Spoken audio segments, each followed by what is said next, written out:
نحمده ونصلي على رسوله الكريم اما بعد فاعوذ بالله من الشيطان الرجيم بسم الله الرحمن الرحيم رب اشرح لي صدري ويسر لي امري واحلل عقدة من لساني يفقهوا قولي۔ ذی الحج اہم کیوں ہے؟ یہ مہینہ ہمارے لیے دوسرے مہینوں کی نسبت بہت اہمیت کیوں رکھتا ہے؟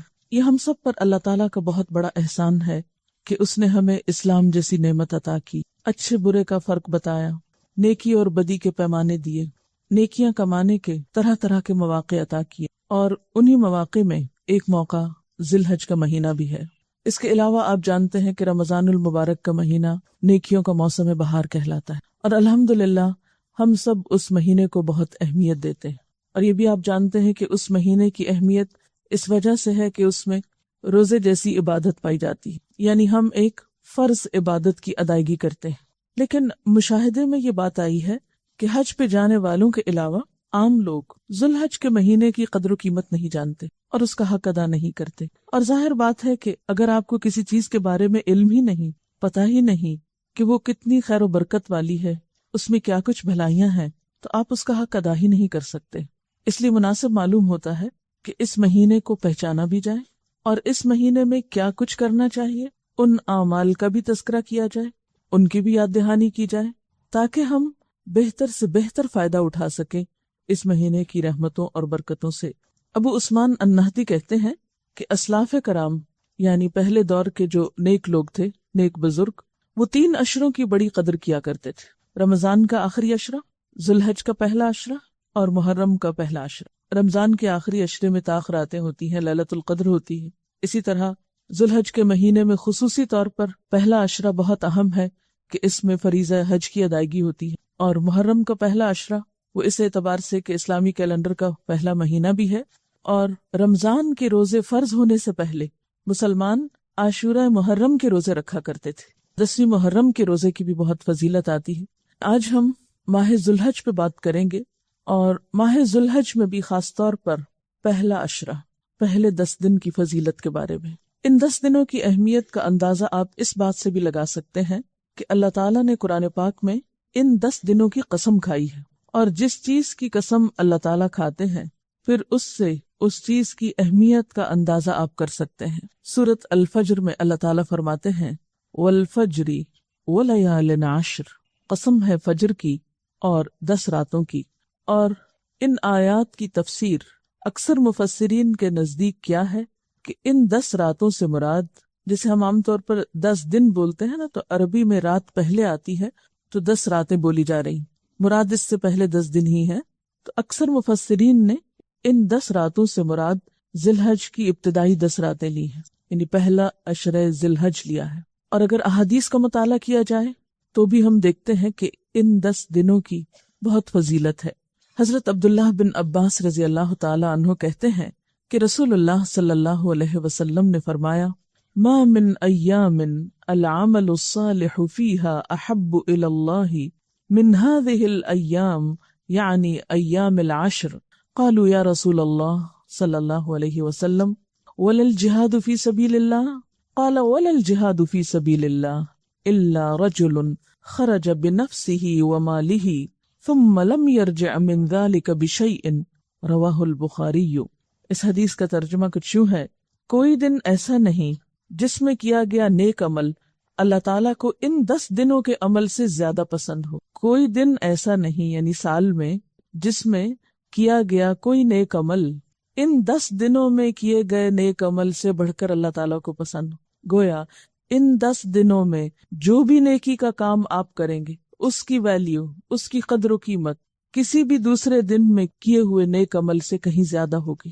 اس سے آپ اندازہ لگا سکتے ہیں کہ ان 10 دنوں کی اہمیت پھر کیا ہے اور ان میں نیک کام کرنے کی فضیلت کیا ہے۔ لیکن عموماً ہم جانتے ہی نہیں، اس لیے ہم عام طور پر ان 10 دنوں کو بہت نارمل لیتے ہیں اور ایسے ہی گزار دیتے ہیں جیسے سال کے کوئی اور دن ہو، ان کی طرف توجہ بھی نہیں دیتے۔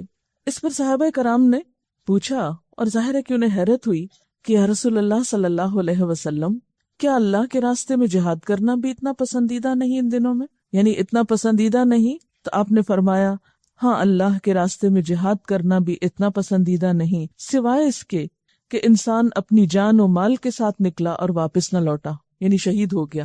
تو عام دنوں میں اگر کوئی شخص اپنی جان اور مال دونوں کو اللہ کے راہ میں دے دیتا ہے تو وہ عمل اس سے بڑھ کے ہو سکتا ہے، لیکن اس کے علاوہ ان دنوں میں جو بھی کام کیا جائے گا اجر و ثواب اور قدر و منزلت کے اعتبار سے اللہ کے ہاں بہت بڑا مقام پائے گا۔ ایک اور حدیث میں آتا ہے، ابن حبان کی روایت ہے، حضرت جابر رضی اللہ تعالیٰ عنہ سے، رسول اللہ صلی اللہ علیہ وسلم سے روایت کرتے ہیں کہ آپ نے فرمایا افضل ایام الدنیا ایام العشر یعنی عشر ذی الحجہ قال ولا مثلہن فی سبیل اللہ الا رجل عفر وجہہ فی التراب۔ ترجمہ ہے، دنیا کے سارے ایام کے مقابلے میں 10 ایام 10 دن یعنی عشرہ ذی الحجہ سب سے زیادہ افضل ہیں۔ آپ سے پوچھا گیا کیا جہاد فی سبیل اللہ بھی ان کے برابر نہیں؟ تو آپ نے فرمایا جہاد فی سبیل اللہ بھی ان جیسا نہیں سوائے اس جہاد کے جس میں انسان شہید ہو جائے۔ اب سوال یہ پیدا ہوتا ہے کہ ان 10 دنوں کی اتنی اہمیت کیوں ہے؟ اس کی وجہ کیا ہے؟ کیوں ان کو اتنی فضیلت حاصل ہے؟ تو اگر ان 10 دنوں پر غور کیا جائے تو اس میں کئی اہمیت کی باتیں ہمارے سامنے آتی۔ پہلی بات کہ انہی 10 دنوں میں یوم عرفہ ہے، یعنی 9 ذی الحج، جو حج کا اصل دن ہے۔ حضرت عبداللہ بن عامر کہتے ہیں کہ میں نبی صلی اللہ علیہ وسلم کے پاس تھا کہ کچھ لوگ آئے اور حج کے بارے میں پوچھا تو آپ نے فرمایا الحج عرفہ، حج عرفات میں ٹھہرنے کا نام ہے۔ تو اس وجہ سے یوم عرفہ جو ہے وہ بہت ہی اہمیت کا حامل ہے۔ یوم عرفہ دراصل گناہوں کی مغفرت اور جہنم سے نجات حاصل کرنے کا دن ہے۔ سال میں ہم کئی دن مناتے ہیں نا، کئی طرح کے، تو یہ دن خاص طور پر گناہوں سے نجات، گناہوں سے مغفرت اور جہنم سے بچنے کا دن ہے۔ حضرت عائشہ رضی اللہ تعالی عنہا کہتی ہیں کہ رسول اللہ صلی اللہ علیہ وسلم نے فرمایا ما من یوم اکثر من ان یعتق اللہ فیہ عبدا من النار من یوم عرفہ وانہ لیدنو ثم یباہی بہم الملائکۃ فیقول ما اراد ہؤلاء۔ عرفہ کے علاوہ کوئی دن ایسا نہیں جس میں اللہ تعالیٰ کثرت سے بندوں کو آگ سے آزاد کرے، یعنی سال بھر میں سب سے زیادہ جس دن بندوں کی معافی ہوتی ہے وہ دن عرفہ کا ہے۔ اس روز اللہ تعالیٰ اپنے بندوں کے بہت قریب ہوتا ہے، وَإِنَّهُ لَيَدْنُو، وہ قریب آ جاتا ہے اور فرشتوں کے سامنے ان کی وجہ سے فخر کرتا ہے اور فرشتوں سے پوچھتا ہے ذرا بتاؤ تو یہ لوگ مجھ سے کیا چاہتے ہیں۔ خاص طور پر عرفات کے میدان میں جو لوگ جمع ہوتے ہیں اپنے گھر بار، بیوی بچے، بعض اوقات اور کاروبار، تجارت، دنیا کی ہر چیز چھوڑ کر، مال خرچ کر کے، جسمانی مشقت اٹھا کر اس میدان میں جب جمع ہوتے ہیں تو اللہ تعالیٰ ان کے قریب آتے ہیں، فخر کرتے ہیں، دیکھو یہ میرے بندے یہاں جمع ہیں، بتاؤ بھلا کیوں جمع ہیں، کس لیے آئے؟ ذرا وہ تو ایک چٹیل میدان ہے، ایک خالی جگہ ہے، وہاں کوئی دنیا کا کام کاروبار نہیں، کچھ بھی نہیں، صرف بخشش چاہنے آئے ہیں، اللہ تعالیٰ کے بلانے پہ آئے ہیں، لبیک اللہم لبیک، اللہ تو نے بلایا ہم حاضر ہو گئے، کس لیے آئے ہیں کہ تو ہمیں معاف کر دے۔ تو عشرہ ذی الحج کا یہ دن بہت ہی اہمیت کا حامل ہے اس اعتبار سے کہ اس دن گناہوں کی بخشش ہوتی ہے، اور اس کثرت سے ہوتی ہے کہ رسول اللہ صلی اللہ علیہ وسلم نے فرمایا عرفہ کے دن اللہ تعالیٰ فرشتوں کے سامنے فخر کرتا ہے کہ میرے بندوں کو دیکھو، پراگندہ سر، غبار آلود، دور دراز سے میرے پاس آئے ہیں اور میں تم کو گواہ بناتا ہوں کہ ان سب کو میں نے بخش دیا۔ فرشتے کہتے ہیں کہ ان میں فلاں شخص گناہگار ہے، اللہ تعالیٰ فرماتا ہے میں نے ان سب کو معاف کر دیا۔ آپ صلی اللہ علیہ وسلم نے فرمایا عرفہ کے دن اللہ تعالیٰ بہت سے لوگوں کو دوزخ سے آزاد کر دیتا ہے، یعنی ایسے لوگوں کی بخشش ہوتی ہے جن پہ جہنم واجب ہو چکی، ان کو تو لازماً سزا ملنی چاہیے، لیکن جب لوگ خالصتاً اللہ کی رضا کی خاطر اور اپنے گناہ بخشوانے کے لیے، کسی شہرت کے لیے نہیں، کسی غرض کے لیے نہیں، کسی دکھاوے کے لیے نہیں، صرف معافی چاہنے کے لیے اس کے بلانے پر اس میدان میں حاضر ہوتے ہیں اس مخصوص دن اور مخصوص وقت، اور پھر رو دھو کر اللہ تعالیٰ سے معافی چاہتے ہیں تو اللہ تعالیٰ ان کو معاف کر دیتے ہیں اور ان کی گردنیں جہنم سے آزاد کر دیتے ہیں۔ ایک اور حدیث میں آتا ہے آپ صلی اللہ علیہ وسلم نے فرمایا لوگو ان 10 دنوں میں اللہ تعالیٰ تمہاری حاضری کی وجہ سے، یعنی تمہارے وہاں آنے کی وجہ سے تم پر فرشتوں کی جماعت میں فخر کرتا ہے اور فرماتا ہے کہ تمہارے گناہوں کو میں معاف کرتا ہوں، مگر حق العباد، نیک لوگوں کی خطاؤں کو معاف کرتا ہوں اور نیکوں کے سوال کو پورا کرتا ہوں. یعنی جو دعائیں مجھ سے مانگتے ہیں گناہوں کی معافی کے علاوہ جو اور ان کی حاجتیں ہیں دعائیں ہیں ان کو بھی پورا کرتا ہوں. اور مزدلفہ میں بھی اللہ تعالیٰ نیکوں کی مغفرت فرماتا ہے اور ان کی سفارش منظور فرماتا ہے. تو اس حدیث سے یہ پتہ چلتا ہے کہ حقوق العباد بہت اہم ہے. وہ گناہ جو ہم اللہ تعالیٰ کے حق میں قصور کر جاتے ہیں یا صغیرہ گناہ جن کو کہتے ہیں وہ تو معاف ہو جاتے ہیں، لیکن حق العباد یا حقوق العباد کے بارے میں پھر بھی جب تک بندے معاف نہ کریں اس وقت تک معافی نہیں ہوتی، الا یہ کہ اللہ تعالیٰ ان بندوں کو کسی اور چیز سے راضی کر دے اور ان بندوں کی بخشش کر دے. یہ پھر ڈیپینڈ کرتا ہے کہ معافی مانگنے والا اپنے گناہوں پہ نادم کتنا ہے، شرمسار کتنا ہے، اور آئندہ کے لیے ان گناہوں سے بچنے کے لیے کیا سوچتا ہے. آپ صلی اللہ علیہ وسلم نے فرمایا، اللہ کے نزدیک عرفہ کے دن کی بڑی فضیلت ہے. اللہ تعالیٰ نے آسمان والوں سے فخر کر کے فرمایا ہے کہ میرے بندوں کو دیکھو، دور دراز سے، پراگندہ سر یعنی الجھے ہوئے بالوں والے، کیونکہ وہ حج کا موقع ایسا ہوتا ہے نا کہ انسان کو اپنی پرواہ نہیں ہوتی یا موقع ہی نہیں ہوتا. گرد آلود سر، گرد آلود یعنی کپڑوں پہ بھی گرد ہے. آج کے زمانے تو پھر گاڑیاں موٹریں ہیں. عام طور پر جو لوگ پیدل چل کے آتے ہیں تو ان کے احرام جو ہیں واقعی مٹی سے آلود ہو چکے ہوتے ہیں. فرمایا کہ دیکھو دور دراز سے پراگندہ سر گرد آلود یہاں آئے ہیں، میری رحمت کی امید کرتے ہیں اور میرے عذاب کو دیکھا نہیں اور اس کے باوجود بھی ڈرتے ہیں. مراد یہ ہے اس نویں تاریخ کو اللہ تعالیٰ بہت سے لوگوں کو دوزخ سے آزاد کر دیتا ہے. پھر آپ دیکھتے ہیں کہ اسی عشرہ ذی الحج میں یوم النحر بھی ہے، قربانی کا دن، اور یہ بھی سال کے دنوں میں بہت اہم دن ہے، کیونکہ رسول اللہ صلی اللہ علیہ وسلم نے فرمایا اعظم الایام عند اللہ یوم النحر و یوم القر. اللہ کے نزدیک سب سے زیادہ باوقار اور عظمت والا دن یوم النحر ہے. یعنی ہر دن کی اپنی فضیلت ہے. یوم عرفہ بخشش کا دن ہے اور یوم النحر یا قربانی کا دن بڑا عظمت والا دن ہے. اللہ کے ہاں اس کی بڑی قدر و منزلت ہے. اور پھر اس کے بعد منا میں ٹھہرنے کا دن یعنی اگلا دن. اب آپ دیکھیے کہ جو عشرہ اتنا اہم ہے اور اس کی اللہ تعالیٰ کے ہاں بہت قدر و منزلت ہے، اور پھر ان دو باتوں کے بارے میں پڑھ کر کے لوگ وہاں پر جا کر حج کرتے ہیں، قربانی کرتے ہیں، منا میں ٹھہرتے ہیں. اگر ہم لوگوں کو یہ موقع نہیں ملتا تو پھر کیا کریں؟ یعنی اگر ہم حج پہ نہیں جا سکتے تو یہاں رہ کر ان دنوں سے کیسے فائدہ اٹھا سکتے ہیں؟ ہمیں کیا کچھ کرنا چاہیے؟ تو آئیے چند باتیں اس کے بارے میں کرتے ہیں. سب سے پہلا کام، ذوالحج کا چاند دیکھ کر دعا مانگنی چاہیے. عام طور پر عید الفطر کا چاند تو بہت سے لوگ دیکھنے کا اہتمام کرتے ہیں، لیکن ذوالحج کا چاند دیکھنا بھول جاتے ہیں، کیونکہ ان دنوں کی حاجیوں کے نزدیک تو بہت اہمیت ہوتی ہے، لیکن عام لوگ بھولے ہوئے ہوتے ہیں. اور ویسے بھی ہر مہینے جب چاند دیکھیں تو دعا مانگیں، اور وہ دعا بھی بہت خوبصورت ہے. اللہم اہلہ علینا بالامن والایمان والسلامت والاسلام ربی وربک اللہ. اے اللہ تو اس چاند کو ہم پر امن و ایمان اور سلامتی اور اسلام کے ساتھ طلوع فرما. اے چاند میرا اور تمہارا رب اللہ ہی ہے. اب دیکھیں کہ عموماً جب کوئی نیا سال آتا ہے، نیا مہینہ آتا ہے، نیا دن آتا ہے، تو جہاں خوشی ہوتی ہے وہاں ایک فکر کی لہر بھی دوڑ جاتی کہ پتہ نہیں کیا ہوگا، اس سال کیا ہوگا، اس مہینے کیا ہوگا، معلوم نہیں اس دفعہ کے حج پہ کیا ہوگا. جو لوگ جاتے ہیں وہاں وہ بھی فکر کرتے ہیں، جو پیچھے کے لوگ ہوتے ہیں ان کو بھی فکر ہوتی ہے. تو ایسے موقعوں پر اتنی خوبصورت دعا سکھائی گئی کہ امن، ایمان اور سلامتی کی دعائیں مانگو، اور اس وقت ہم سب کو کتنی ضرورت ہے. اسی طرح ایک اور دعا بھی حضور صلی اللہ علیہ وسلم سے مروی ہے. حضرت قتادہ سے روایت ہے کہ رسول اللہ صلی اللہ علیہ وسلم جب نیا چاند دیکھتے تو یہ دعا پڑھا کرتے تھے، ہلال خیر و رشد، ہلال خیر و رشد، آمنت بالذی خلقک. چاند ہدایت اور بھلائی کا ہو، چاند خیر و بھلائی کا ہو. یعنی 2 دفعہ آپ نے یہ دعا مانگی کہ یا اللہ یہ مہینہ خیر و بھلائی کا ہو، ہدایت کا ہو.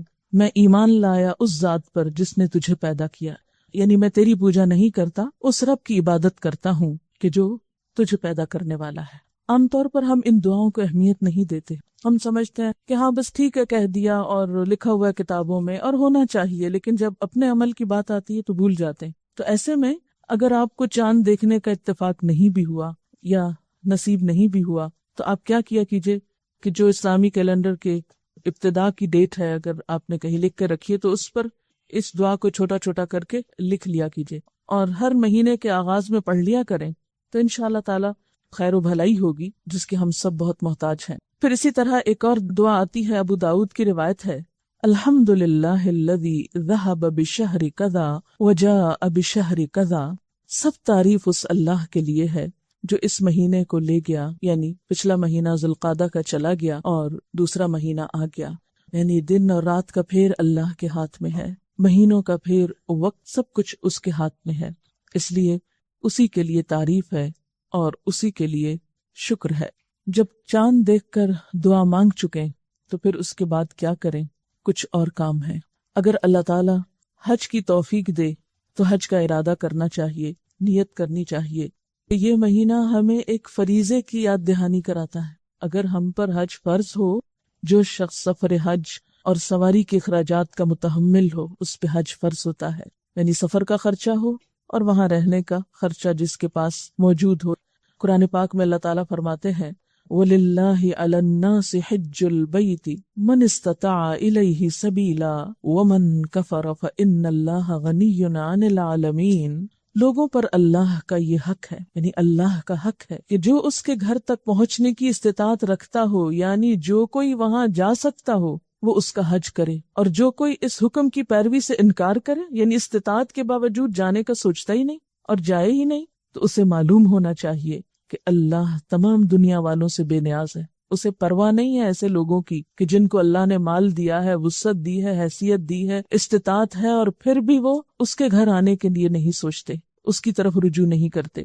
اسی لیے آپ صلی اللہ علیہ وسلم نے فرمایا اگر کسی شخص کو واقعی محتاجی نہیں ہے اور کسی ظالم اقتدار کی طرف سے رکاوٹ بھی نہیں ہے، پھر بھی اس نے حج نہیں کیا، تو چاہے وہ یہودی ہو کر مرے یا نصرانی ہو کر۔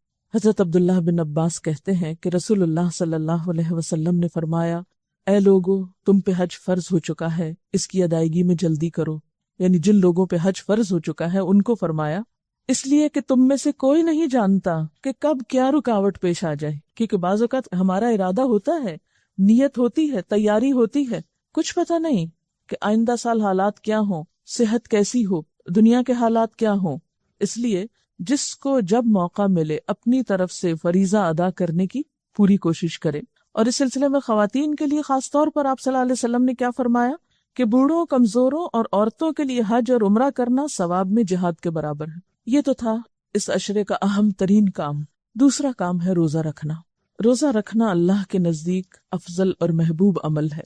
حضرت ابو سعید خدری سے روایت ہے کہ رسول اللہ صلی اللہ علیہ وسلم نے فرمایا جو شخص اللہ کی راہ میں ایک روزہ رکھتا ہے، اللہ تعالیٰ اس کے بدلے میں اس کے اور جہنم کے درمیان 70 سال کا فاصلہ پیدا فرما دیتے۔ یعنی روزہ جو ہے ایک ایسی پسندیدہ عبادت ہے جو انسان کو دوزخ کی آگ سے دور کرتی ہے۔ رمضان کے روزے تو فرض ہیں، ان دنوں کے روزے فرض تو نہیں ہیں لیکن بہت اجر و ثواب کے حامل ہیں۔ ابھی پیچھے آپ نے حدیث پڑھی نا کہ ان دنوں میں کوئی بھی جو نیک عمل کیا جاتا ہے وہ عام دنوں کی نسبت بہت زیادہ ثواب کا حامل ہوتا ہے۔ تو مثلا اس عشرے میں روزہ رکھیں گے تو اس کا اجر و ثواب جو ہے وہ کہیں زیادہ ہوگا پچھلے مہینے کے روزے رکھنے، یا مثلا اس سے آگے ایک رمضان کے روزوں کا بہت ثواب ہے، پھر اسی طرح عاشورہ محرم کے روزے کا اور ذی الحج کے ان پہلے دنوں کے روزے کا، اور خاص طور پر 9 تاریخ کا روزہ، 9 ذی الحج کا روزہ، جو حاجیوں کے لیے تو نہیں ہے لیکن ہم جیسے لوگ جو پیچھے ہوں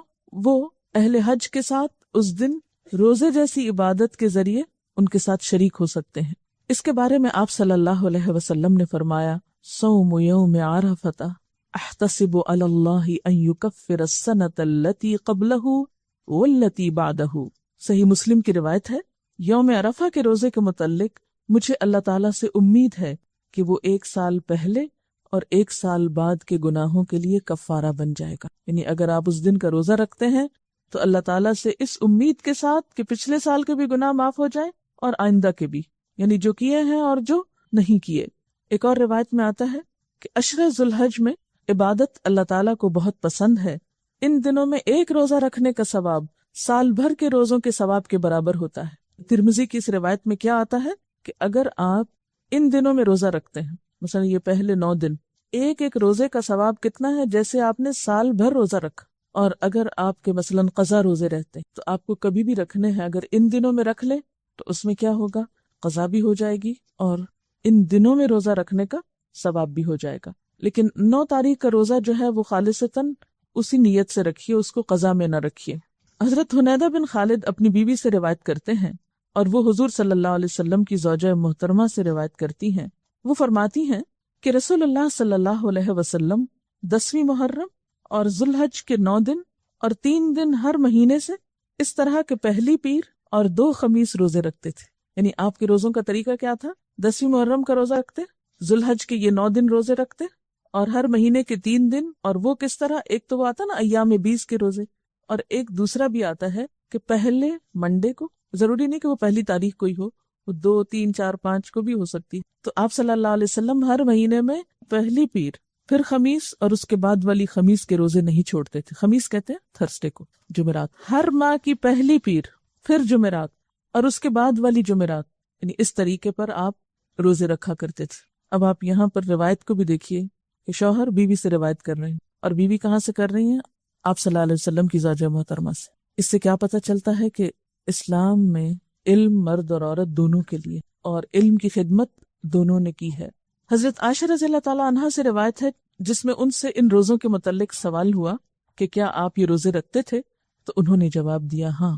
حضرت عبداللہ بن عمر بھی، جن سے بہت سی احادیث مروی ہیں، ان کا عمل بھی ثابت ہے کہ وہ اس عشرے کے روزے رکھا کرتے تھے۔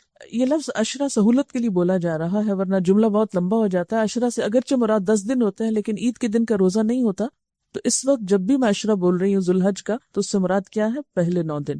اب آپ دیکھیے کہ اس سے بھی ذوالحج کے پہلے عشرے کی اہمیت اور فضیلت پتہ چلتی ہے کہ کیوں اتنا اہم ہے یہ عشرہ۔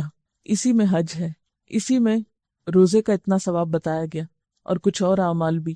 اب رمضان میں صرف روزہ ہوتا ہے نا، یا آپ عمرہ کر سکتے ہیں، حج تو نہیں ہوتا رمضان میں، لیکن ان دنوں میں آپ حج بھی کر سکتے ہیں، اور اگر حج کا موقع نہیں تو پھر روزہ رکھ سکتے ہیں، اور پھر ساتھ قربانی بھی آگے جا کے ہو سکتی۔ تو گویا اس عشرے کی فضیلت اس لیے بھی ہے کہ اس میں ایک سے زائد عبادات کا موقع مل جاتا ہے۔ تو ہمیں کیا کرنا ہے، کیسے سیلیبریٹ کرنے ہیں یہ دن؟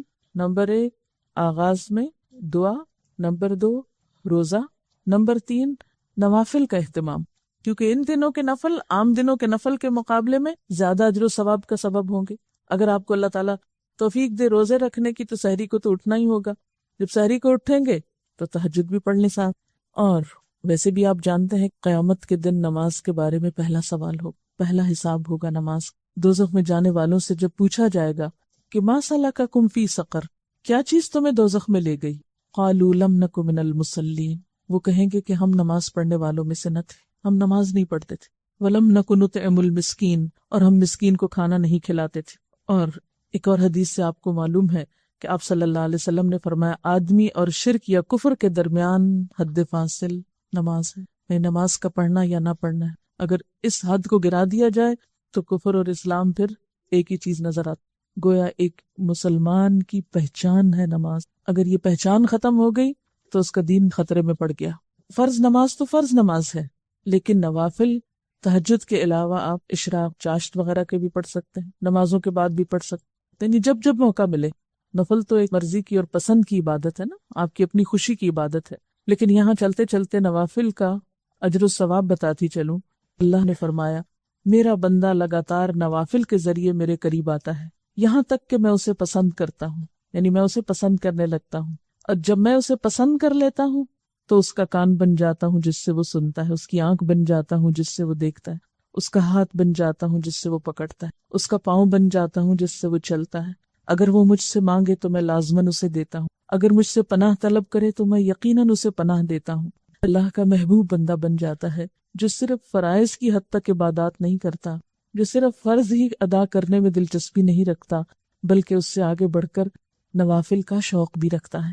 عام طور پر ہم اس معاملے میں بہت کوتاہی کر جاتے ہیں، ہم سوچتے ہیں نفل ہی تو ہے، کیا ہوا؟ تو اس میں یہ ہے کہ ٹھیک ہے، بہت مصروفیت کے وقت آپ کے ٹیسٹ ہو رہے ہیں، بہت پڑھائی ہو رہی ہے، علم حاصل کرنا بھی فرض ہے، تو اس میں رخصت گنجائش ہو سکتی ہے، لیکن بعض اوقات ہمیں موقع بھی ہوتا ہے تو ہم محض سستی کے مارے اس کی طرف توجہ نہیں کرتے، یعنی کوئی کام نہیں ہوتا، صرف ایک باتوں کا شوق ہے مثلاً، یا کچھ اور کام کرنے کا، تو دنیا کی محبت ہمیں فوراً نمازوں سے دل اچاٹ کرا دیتی۔ بہرحال اگر نوافل نہ بھی پڑھ سکیں تو کم از کم فرائض کی طرف تو متوجہ رہیں۔ اور جیسے کہ پہلے میں نے کہا کہ قیامت کے دن پہلی چیز جس کا حساب ہوگا وہ نماز ہے، اگر وہ درست ہوئی تو انسان کامیاب ہو گیا، اگر وہ خراب نکلی تو ناکام ہوا۔ اور اگر اس کے فرائض میں کچھ کمی رہ گئی تو اللہ تعالیٰ فرمائیں گے کہ دیکھو میرے بندے کی کوئی نفلی عبادت ہے، تو اس نفلی عبادت کے ذریعے اس نقص کی تکمیل کر دی جائے گی جو فرائض میں باقی رہ گیا ہو۔ پھر اس کے تمام اعمال کا حساب اسی طرح ہوگا، یعنی جیسے زکوٰۃ ہے، کمی بیشی پھر نفل صدقات سے پوری ہوگی۔ اسی طرح روزے ہیں، اگر روزہ ہم نے اپنی طرف سے رکھا لیکن کوئی چیز ایسی ہو گئی انجانے میں کہ جس سے خلل ہو گیا اس عبادت میں، تو خلل تو ہو گیا، تو وہ نوافل سے پورے کر دیے جائیں گے۔ ساری عبادتوں کے حساب جو ہیں پھر اسی طرح ہوں گے۔ ان دنوں میں یا اس عشرے میں روزے کے اہتمام کے ساتھ ساتھ پھر ذکر کی طرف بھی توجہ کرنی۔ آپ جانتے ہیں اللہ تعالیٰ فرماتے ہیں فَاذْكُرُونِي أَذْكُرْكُمْ، تم مجھے یاد رکھو میں تمہیں یاد کروں گا، وَاشْكُرُوا لِي وَلَا تَكْفُرُونِي، میرا شکر ادا کرو، کفران نعمت نہ کرو۔ اور ذکر کرنے کا فائدہ خود ہم ہی کو ہوتا ہے۔ الا بذکر اللہ تطمئن القلوب، سنو اللہ کے ذکر سے دلوں کو اطمینان نصیب ہوتا ہے۔ اور اللہ تعالیٰ قرآن پاک میں تاکید بھی کرتے ہیں، یا ایھا الذین آمنوا اذکروا اللہ ذکرا کثیرا وسبحوہ بکرۃ واصیلا، اے ایمان والو اللہ کا بہت زیادہ ذکر کرتے رہو اور صبح و شام اس کی پاکیزگی بیان کرو، یعنی بہت زیادہ اللہ کو یاد کرو، اور خصوصاً صبح و شام۔ تو عام دنوں میں بھی یہ کرنا ہے، لیکن ان دنوں میں ذکر کرنے کا ثواب بھی کئی گنا زیادہ ہو جائے گا۔ یاد رکھیے جتنی بھی چیزوں کی آپ کو یاد دہانی کرائی جا رہی ہے، یہ کس لیے ہے کہ ان عبادتوں کا اہتمام ہم میں سے کچھ لوگ پہلے سے کرتے ہیں، لیکن ہوتا کیا ہے جیسے رمضان آیا ہم نے بہت سی عادتیں ڈالی، پھر آہستہ آہستہ آہستہ اپنی اصل روٹین پہ آ جاتے ہیں، پھر کوتاہی ہوتے ہوتے پھر وہیں جا کھڑے ہوتے ہیں گویا ہم نے کچھ نہ سیکھا تھا رمضان میں۔ لیکن جب ہم اللہ کی رحمت سے اس مہینے کو پہنچتے ہیں تو پھر نیکی کے ان کاموں کی یاد دہانی دوبارہ کرا دی جاتی ہے، اور پھر ہم اللہ تعالیٰ کے قریب ہونے لگتے ہیں۔ اور ذکر کے بارے میں تو آپ کو معلوم ہے کہ نبی صلی اللہ علیہ وسلم نے کیا فرمایا تھا کہ اللہ کا ذکر اتنا کرو کہ لوگ مجنون کہنے لگے، یعنی اگر کوئی کہے نا کہ یہ تو پاگل ہی ہو گیا، ہر وقت اللہ کی باتیں کرتے ہیں، تو سمجھو کہ اچھا سرٹیفکیٹ مل گیا ہے جس کو قیامت کے دن پیش کر سکیں گے کہ اللہ تیرا نام لینے کی وجہ سے، تیری یاد کی وجہ سے لوگوں نے مجھے یہ ٹائٹل دیا۔ عموماً ہم اس ٹائٹل سے بھاگتے ہیں کہ لوگ ہمیں معلوم نہیں کیا کہیں گے، کیونکہ ذکر سے مراد صرف مخصوص تسبیحات ہی نہیں ہے بلکہ اللہ تعالیٰ کا نام لینا کسی بھی طریقے سے۔ آپ کو پتا ہے کہ اگر ذکر سے غفلت برتی جائے تو انسان پہ شیطان مسلط ہو جاتا۔ اللہ تعالیٰ فرماتے ہیں وَمَن يَعْشُ عَن ذِكْرِ الرَّحْمَنِ نُقَيِّضْ لَهُ شَيْطَانًا فَهُوَ لَهُ قَرِينٌ، جو شخص رحمان کے ذکر سے غفلت برتے گا ہم اس پر ایک شیطان مقرر کر دیں گے، وہی اس کا ساتھی بن جائے گا۔ تو یہ جو بہت شیطانی وسوسے اور شیطان کی ڈالی ہوئی پریشانیاں اور گندگیاں، رجس الشیطان، یہ دراصل کس لیے ہوتا ہے کہ انسان اللہ کو بھول جاتا، وہ عادت ڈالی پھر چھوٹ گئی، پھر دوبارہ ڈالنے میں سستی ہو گئی۔ تو جو کچھ آپ کرتے ہیں ان کو لکھ لیا کیجیے، یعنی جو آپ اپنے اندر اللہ کے فضل سے اچھی عادات ڈال رہے ہیں قرآن کے پڑھنے کے ساتھ ساتھ، ان کو اپنے پاس نوٹ کر لیں۔ اگر سفر کی وجہ سے یا بیماری کی وجہ سے یا مخصوص ایام کی وجہ سے ان میں سے کوئی چیز چھٹ گئی یا رہ گئی یا بھول گئی تو وہ ساری زندگی نہ بھولی رہے، بلکہ اصل حالت پر لوٹنے کے بعد پھر وہ یاد آ جائے۔ آپ صلی اللہ علیہ وسلم نے فرمایا جو شخص اپنے رب کو یاد کرتا ہے اس کی مثال زندہ کی سی ہے، اور جو اپنے رب کو یاد نہیں کرتا وہ مردے کی طرح ہے، کیونکہ مردے یاد نہیں کر سکیں گے نا۔ میں کبھی کبھی سوچتی یا اللہ قبر میں تو اتنا ٹائم ہوگا، اتنا ہوگا، پتہ نہیں کتنے 100 سال وہاں رہنا ہے، تو کوئی طریقہ نہیں ہو سکتا کہ آپ ہمیں وہاں بھی ذکر کی اجازت دے دیں یا کوئی موقع دے دیں کہ تجھے یاد کرتے رہیں، کیونکہ اب تو دنیا میں اتنے کام ہوتے ہیں کہ لوگوں سے ہی فرصت نہیں ہوتی، تو وہ ذکر جتنا چاہتے ہیں کہ کریں اتنا کر نہیں پاتے۔ تو پھر انسان سوچتا ہے اچھا مرنے کے بعد فراغ ہوتے، لیکن مرنے کے بعد تو ذکر بھی بند ہو جائے، جو کرنا ہے ابھی کرنا ہے نا، اور پتہ نہیں کتنے دن ہیں ہمارے پاس۔ تو جو شخص ذکر نہیں کرتا اس کی مثال مردے کی سی ہے، کیونکہ مردہ بیچارہ کچھ کر نہیں سکتا، بے فائدہ اور بیکار ہو جاتا ہے۔ تو ایسے شخص میں بھی کوئی خیر نہیں جو اپنے رب کو یاد نہیں کرتا۔ تو خاص طور پر ان دنوں میں ذکر کی طرف توجہ کرنی ہے، دوسری باتیں ذرا کم کر دیں، دوسرے کچھ کام ذرا کم کر دیں، لیکن ذکر تھوڑا پابندی کے ساتھ، اور ذکر میں خاص طور پر تکبیرات۔ کیوں؟ اس لیے کہ آپ صلی اللہ علیہ وسلم نے اس کی خاص تاکید فرمائی ہے۔ اور ان دنوں میں ویسے بھی ذکر کرنے کے بارے میں سورۃ الحج میں بھی آتا ہے، سورۃ البقرہ میں بھی آتا ہے۔ سورۃ الحج میں ہے کہ وَيَذْكُرُ اسْمَ اللَّهِ فِي أَيَّامٍ مَّعْلُومَاتٍ، اور ان مقررہ دنوں میں اللہ کا نام یاد کریں، یعنی ذکر کریں۔ حضرت عبداللہ بن عباس فرماتے ہیں کہ اس سے مراد ذی الحج کے ابتدائی 10 دن ہیں بخاری کی روایت کے مطابق۔ اور وَاذْكُرُوا اللَّهَ فِي أَيَّامٍ مَّعْلُومَاتٍ، یہ قرآن کا حکم ہے، معلوم دنوں میں، چند گنے چنے دنوں میں اللہ کا ذکر کرو۔ کون سے ہیں یہ دن؟ یہی عشرہ ذی الحج ہے۔ اور خصوصاً ایام تشریق 11، 12 اور 13 ذی الحج، ان میں کثرت سے تکبیر پڑھنی ہے، کیونکہ آپ صلی اللہ علیہ وسلم نے فرمایا اللہ کے نزدیک ایام عشرہ ذی الحج کے مقابلے میں کوئی دن زیادہ عظمت والے نہیں، اور کوئی عمل ان 10 دنوں میں کیے گئے عمل سے زیادہ محبوب نہیں، اس لیے ان ایام میں لا الہ الا اللہ، اللہ اکبر اور الحمدللہ جیسے اذکار کثرت سے کیا کرو۔ امام بخاری فرماتے ہیں کہ حضرت ابن عمر اور ابو ہریرہ رضی اللہ تعالی عنہ ان دنوں میں بازار نکل جاتے، بلند آواز سے تکبیر کہتے، کیوں؟ تاکہ لوگوں کو یاد آ جائے، اور دوسرے لوگ بھی ان کی تکبیر سن کر تکبیر کہنے لگتے۔ یعنی ایک تو یہ ہو سکتا تھا نا کہ وہ لوگوں کو کہتے لوگوں تکبیر پڑھو، اور ایک یہ کہ وہ خود تکبیریں پڑھنا شروع کر دیتے تو لوگ ان کو سن کے پڑھنے لگتے۔ اسی طرح بخاری اور مسلم کی روایت کے مطابق عورتیں اپنے گھروں میں تکبیریں پڑھ سکتی ہیں، اور اس کے لیے آپ کیا کر سکتے ہیں کہ مثلاً تکبیرات کی ایک کیسٹ تیار کرائی گئی تھی یہاں پر، آپ سویرے سویرے اٹھ کر بس پابندی سے اپنے گھر میں جیسے تیار ہو رہے ہیں کچھ کر رہے ہیں وہ کیسٹ لگا دیں، کسی کو مت کہیں تکبیریں پڑھیں۔ اب ہوگا کیا کہ جب بچوں کی آنکھ اس آواز سے کھلے گی یا سب سے پہلے الفاظ تکبیرات کے کانوں میں پڑیں گے تو وہ پھر دن بھر خود بخود بولتے رہیں گے۔ آپ نے دیکھا ہوگا نا، کوئی بول، کوئی شعر، کوئی گانا، کوئی جملہ ہماری زبان پہ سویرے سویرے اگر نکل جائے تو سارا دن نکلتا رہتا ہے انکانشیسلی۔ اس لیے صرف آپ آن کر دیں، پھر آپ کو بھی یاد رہے گا انشاءاللہ اور گھر والوں کو بھی یاد ہو۔ ان تکبیرات کو فریج پہ، کھانے کی میز کے پاس کہیں، یعنی کوئی ایسی جگہ جہاں آپ سب گھر والے بیٹھتے ہوں یا جہاں سے گزرتے ہوں، مثلا گھر کی انٹرنس پہ یا باہر نکلتے وقت، یا 2-3 جگہوں پر بھی آپ لگا سکتے ہیں۔ تو کیا ہوگا، جو ہی نظر پڑے گی تو آپ کو یاد آ جائے اوہ میں نے تکبیریں پڑھنی تھی، اللہ اکبر، اللہ اکبر، لا الہ الا اللہ، واللہ اکبر، اللہ اکبر، وللہ الحمد۔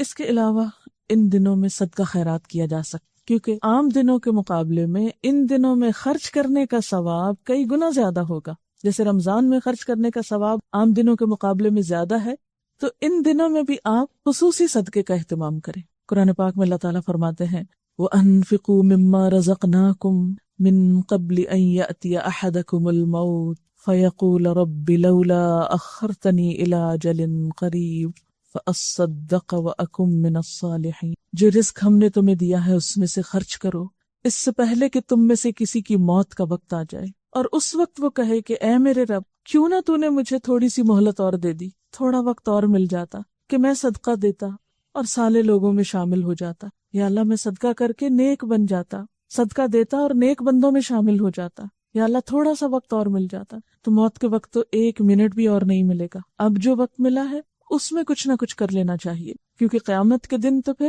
کوئی کام نہیں آئے گا۔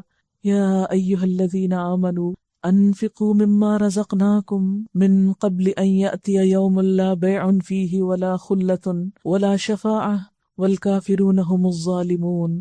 اے لوگو جو ایمان لائے ہو، جو کچھ مال و متاع ہم نے تم کو بخشا ہے، جو کچھ ہم نے تم کو دیا ہے، اس میں سے خرچ کرو، یعنی اپنی ملکیت کی چیزوں میں سے کرنا چاہیے، قبل اس کے کہ وہ دن آ جائے جس میں نہ خرید و فروخت ہوگی، کیونکہ دنیا میں ہم مال بچا کے رکھتے ہیں کہ بزنس میں لگائیں گے، نہ دوستی کام آئے گی، نہ سفارش چلے گی، اور ظالم اصل میں وہ ہیں جو انکار کی روش اختیار کرتے ہیں، یعنی احکام سن کے بھی ٹس سے مس نہیں ہوتے۔ آپ صلی اللہ علیہ وسلم نے فرمایا قیامت کے دن جب کوئی سایہ نہ ہوگا تو صدقہ مومن پہ سایہ بن جائے گا۔ ان ظل المؤمن یوم القیامت صدقتہ، مومن کا سایہ قیامت کے دن اس کا صدقہ ہوگا۔ صدقہ اللہ تعالیٰ کے غضب کو ٹھنڈا کرتا ہے، بری موت سے بچاتا ہے۔ آپ نے فرمایا صدقہ کرنے میں جلدی کرو، کیونکہ بلائیں صدقے سے آگے نہیں بڑھ سکتی، صدقے سے رک جاتی، یعنی کوئی مصیبت آ رہی ہوتی ہے اور صدقہ کرنے سے پیچھے چلی جاتی، صدقہ مصیبت میں رکاوٹ ڈال دیتی۔ اللہ تعالیٰ فرماتے ہیں یا ابن آدم انفق علیک، اے انسان تو میری راہ میں خرچ کر، میں تیرے اوپر خرچ کروں گا، تو دے میں تجھے اور دوں گا۔ آپ صلی اللہ علیہ وسلم نے فرمایا صدقہ مال کو کم نہیں کرتا، یعنی ہم سمجھتے ہیں شاید دینے سے ہمارا تھوڑا ہو جائے گا، نہیں ہوتا، فکر نہیں کرو اور آ جائے گا۔ اور پھر آدمی کا اپنی زندگی میں 1 درہم خرچ کرنا موت کے وقت 100 درہم خرچ کرنے سے زیادہ بہتر ہے۔ یعنی جب انسان ایسی بیماری میں مبتلا ہو جائے کہ اس کو پتا چلے کہ اب تو میں بچ ہی نہیں سکتا، اب تو موت آئی کہ آئی، اب جو کچھ وہ خرچ کرے گا، وہ اگر 100 بھی خرچ کر رہا ہے تو صحت میں، اچھی حالت میں، اگر اس کے مقابلے میں 1 بھی خرچ کیا تھا تو اس کا اجر و ثواب زیادہ ہے۔ لیکن عام طور پر ہم صحت کے وقت، خوشحالی کے وقت، اچھے دنوں میں کب یاد کرتے ہیں اللہ؟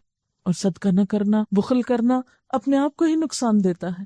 وَمَن يَبْخَلْ فَإِنَّمَا يَبْخُلُ عَن نَفْسِهِ، جو بخل کرے گا وہ دراصل اپنے آپ سے ہی کرے گا۔ سورۃ محمد میں آتا ہے نا کہ ہاں انتم ہؤلاء، یہ تم وہ لوگ ہو تدعون لتنفقوا فی سبیل اللہ، تمہیں بلایا جاتا ہے کہ اللہ کے راستے میں خرچ کرو.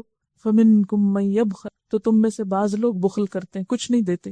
ومن یبخل فانما یبخل عن نفسہ، تو جس نے بخل کیا وہ دراصل اپنی ہی ذات کے لیے بخل کرتا ہے، اپنے آپ سے ہی بخل کرتا ہے، اپنا ہی نقصان. فاما من بخل واستغنى وكذب بالحسنى فسنيسره للعسرى وما يغني عنه ماله اذا تردى.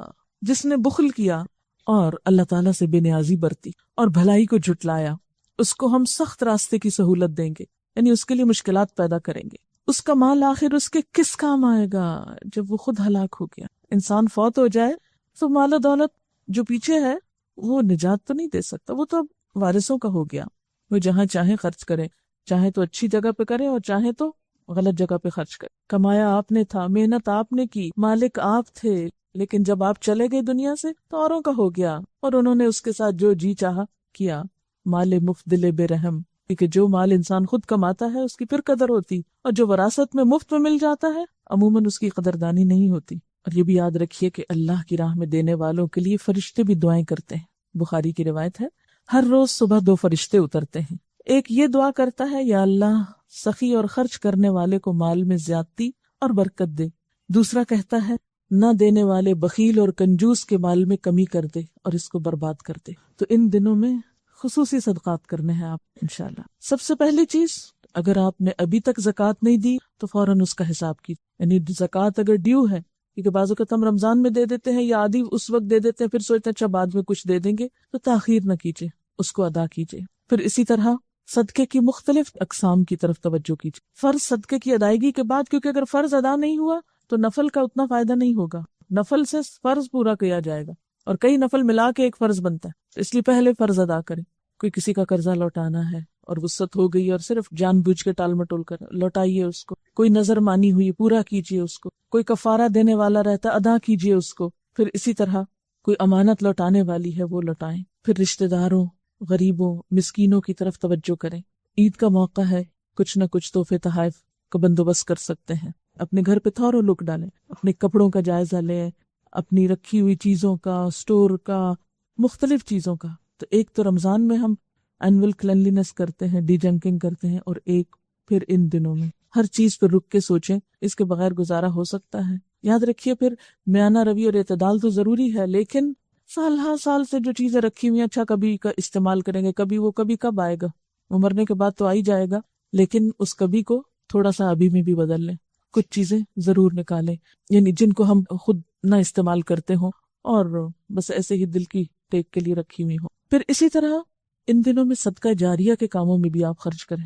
صدقہ جاریہ کے کاموں میں ایک تو یہ ہے کہ آپ مثلاً تکبیر کی کیسٹ کسی کو لے کر دے سکتے ہیں. جتنے لوگ اس کو سن کے تکبیریں پڑھیں گے آپ کو بھی ثواب ہوگا. وہ جو تکبیروں کا کاغذ چھاپیں گے مختلف لوگوں کو آپ دیں اور کہیں کہ یہ اپنے گھروں میں لگائیں، اور چاہے 1 روپے 2 روپے کا کاغذ ہوگا، آپ دیکھیں گے کہ 1 روپیہ مثلاً ہم میں سے ہر ایک کے پاس وسعت نہیں کہ سینکڑوں ہزاروں خرچ کرے، لیکن میرے خیال ہے ہم میں سے کوئی بھی ایسا نہیں جو 1 2 روپیہ نہ خرچ کرے. ہم سب کر سکیں. اپنے گھر والوں کے لیے خرچ کرنا بھی صدقہ ہوتا ہے. اپنے رشتہ داروں کو دینا، اپنے دوستوں کو دینا، عزیز و اقارب کو دینا، مطلب جو بھی ہماری جان پہچان کے لوگ ہیں ان کو ہم صدقہ جاریہ کے طور پر تعلیم کا کوئی کام بھی ہم اس میں کریں. جتنے لوگ ان 10 دنوں کی قدر و قیمت آپ کی وجہ سے جانیں گے ان سب کا ثواب بھی آپ کو ملے گا. کیونکہ عام طور پر ہم نیکی کی چیز سنتے ہیں، جانتے ہیں، اپنے تک رکھ لیتے ہیں اور بھول جاتے ہیں، دوسروں تک نہیں پہنچاتے. تو ہمیں دوسروں تک بھی اس کو پہنچانا. جہاں موقع ملے اپنے گھر والوں کو اکٹھا کر لے، وہ پمفلٹ پڑھ کے سنا سکتے ہیں مثلاً، اور کیسٹ بھی لگا کے سنا سکتے ہیں. کوئی بھی طریقہ آپ اختیار کر سکتے ہیں، لیکن یہ ہے کہ ان سنتوں کو رواج دیں، ان نیکی کے کاموں کی طرف توجہ کریں. خود عمل کریں گے تو انشاءاللہ دوسروں کو بھی شوق آئے گا، دوسرے بھی کریں گے. پھر اسی طرح صدقہ جاریہ کے کاموں میں کوئی بھی آپ جو چیز سوچ سکتے ہیں جو علم کو پھیلانے کے لیے اور علم کو عام کرنے کے لیے آپ کوئی بھی طریقہ کر سکتے ہیں. ان طریقوں میں سے آپ خود بھی سوچ سکتے ہیں، دوسروں سے بھی مشورہ کر سکتے ہیں، کیونکہ معلوم نہیں کل قیامت کے دن کون سی نیکی کام آ جائے. حدیث میں آتا نا کہ آگ سے بچنے کی فکر کرو، خواہ کھجور کا آدھا ٹکڑا ہی کیوں نہ ہو. اگر ہمارے پاس بہت بڑی رقمیں نہیں ہیں، یعنی ہر شخص کا اپنا اپنا حساب ہے نا، ایک شخص کے پاس 1 کھجور ہے بس اور کچھ نہیں، آدھی اس نے خود کھانی، آدھی وہ دے رہا ہے، تو اس کی معلوم نہیں کتنی قبولیت ہو. کتنی برکت ہو اس مال میں اللہ کی طرف سے. اور ایک شخص جو ہے اس کے پاس ہزاروں ہیں اور بند پڑے اور پڑے اور پڑے ہیں، اور کوئی اس کو پرواہ نہیں کہ مجھے اپنی آخرت کے لیے کچھ کرنا ہے. تو وقت تو گزر ہی جائے گا. بعض اوقات ایسا ہوتا ہے نا کہ ہم اپنے فوت شدہ لوگوں کو بہت یاد کرتے رہتے ہیں، روتے رہتے ہیں ان کی یاد میں، لیکن ہم ان کے لیے کرتے کراتے کچھ نہیں. تو ہمارا رونا، ہمارے آنسو ان کو کیا فائدہ دے گا؟ وہ تو ہم اپنی خاطر بہا رہے ہیں، اپنا دل ہلکا کر رہے ہیں، تو اپنی خاطر ہے، ان کے لیے تو نہیں ہے. تو ان کے لیے کیا ہو سکتا ہے؟ صدقہ جاریہ یا ایصال ثواب کے کاموں میں اہم ترین کام کیا ہے کہ ان کی طرف سے ہم کوئی ایسا صدقہ کریں کہ جس سے ان کو ثواب پہنچے اور مستقل پہنچتا رہے. قرآن پاک کی آیت سورۃ الدہر کی جو ہے، ان الابرار یشربون من کأس کان مزاجها کافورا عینا یشرب بها عباد اللہ یفجرونها تفجیرا یوفون بالنذر ویخافون یوما کان شرہ مستطیرا وَيُطْعِمُونَ الطَّعَامَ عَلَى حُبِّهِ مِسْكِينًا وَيَتِيمًا وَأَسِيرًا إِنَّمَا نُطْعِمُكُمْ لِوَجْهِ اللَّهِ لَا نُرِيدُ مِنكُمْ جَزَاءً وَلَا شُكُورًا. نیک لوگ جنت میں شراب کے ایسے ساغر پیئیں گے جن میں آب کافور کی آمیزش ہوگی. یہ ایک بہتا چشمہ ہوگا جس کے پانی کے ساتھ اللہ کے بندے شراب پیئیں گے اور جہاں چاہیں گے بسہولت اس کی شاخیں نکال لیں گے. یعنی اللہ جنت کے یہ چشمے کن لوگوں کو دے گا؟ یہ وہ لوگ ہوں گے جو نظر پوری کرتے ہیں. یعنی جب کوئی اللہ کی راہ میں کام کرنے کا عہد کر لیتے ہیں تو پھر اس کو پورا بھی کرتے ہیں. یہ نہیں کہ جب نیکی کے محفل میں ہوئے تو سوچ لیا اچھا میں اللہ کے راستے میں یہ دوں گی، اور جب باہر نکلے تو سب بھول بھلا گئے. جو نظر پوری کرتے ہیں اور اس دن سے ڈرتے ہیں جس کی آفت ہر طرف پھیلی ہوئی ہوگی. قیامت کے دن کی آفت ہر طرف پھیل جائے گی، ہر چیز کو اپنی لپیٹ میں لے لے گی، کوئی نہیں بچے گا. اور اللہ کی محبت میں یتیم اور مسکین اور قیدی کو کھانا کھلاتے ہیں اور ان سے کہتے ہیں کہ ہم تمہیں صرف اللہ کی خاطر کھلا رہے ہیں، ہم تم سے نہ کوئی بدلہ چاہتے ہیں نہ شکریہ چاہتے ہیں. یعنی دے کر وہ کسی شکریہ اور اپریسیشن کے بھی انتظار میں نہیں ہوتے. کیونکہ بعض اوقات ایسا ہوتا ہے نا کہ ہم وہاں تو دیتے ہیں جو ہماری تعریف کے پل باندھے، جو ہمارے نام کا اعلان کرے، کسی لسٹ میں ہمارا نام آ جائے یا کسی تختی پہ ہمارا نام لکھا جائے. ایسی جگہوں پہ تو خوب دل کھول کے بعض اوقات لوگ دیتے ہیں، لیکن افسوس کہ کتنے تھوڑے صلے کے لیے صرف نام لگانے کا. مثلا اگر کسی پلیٹ میں میرا نام لکھا ہوا بھی اور 10 لوگ وہاں سے گزر کے پڑے، ان کو کیا پتا میں کون ہوں؟ میرا تو اجر بھی گیا اور حاصل بھی کچھ نہ ہوا، اور اس پلیٹ پہ گرد پڑ رہی ہے. اور تھوڑے عرصے کے بعد کیا ہوگا؟ کوئی اور آئے گا، ہمارے جانے کے بعد پلیٹ بھی اتر جائے گی اور سب کچھ یہیں رہ گیا. یا اگر ہمیں کسی نے کوئی تعریف کا ایک خط لکھ دیا کہ آپ کا بہت شکریہ، آپ نے بہت اچھا کام کیا، تو وہ ردی میں پڑا رہ جائے گا خط بھی. اس کو فریم کرا کے دروازے کے باہر تھوڑی لٹکانا ہوگا ہم نے. کتنے دن اس تعریف کی ہمیں گرمی پہنچے گی؟ کیا حاصل ہوگا؟ اس تعریف سے کتنا پیٹ بھر جائے گا ہمارا؟ کچھ بھی نہیں. لیکن افسوس یہ کہ ہمارا نفس ہمیں اللہ کی خاطر خلوص اور اخلاص سے کام کرنے نہیں دیتا. ایسے کاموں میں تو ہمارا شوق بڑھاتا ہے جہاں ہمارا نام ہو، اور جہاں نام نہ ہو وہاں ہم کام کے لیے بھی نظر نہیں آتے. امام ابن حجر اسقلانی کہتے ہیں عشرہ ذوالحج کی امتیازی فضیلت کا ایک سبب یہ معلوم ہوتا ہے کہ ساری اہم ترین باتیں اس عشرے میں جمع ہیں: نماز، روزہ، صدقہ، حج وغیرہ. اور اس کے علاوہ دیگر موقعوں پر یہ ساری باتیں اکٹھی نہیں ہوتی. اب صدقے میں سب سے اہم کام جو ہے وہ قربانی ہے. یعنی باقی صدقات بھی آپ کریں گے لیکن قربانی بھی کریں گے. قربانی جو ہے اس عشرے کی اہم ترین عبادت ہے، یعنی صدقہ خیرات کی ایک بہترین قسم ہے. لیکن قربانی ہے کیا چیز؟ قربانی کا لفظ جو ہے یہ قرب سے نکلا ہے. قرب کا کیا مطلب ہوتا ہے؟ کسی کے قریب جانا، قریب ہونے کی کوشش کرنا.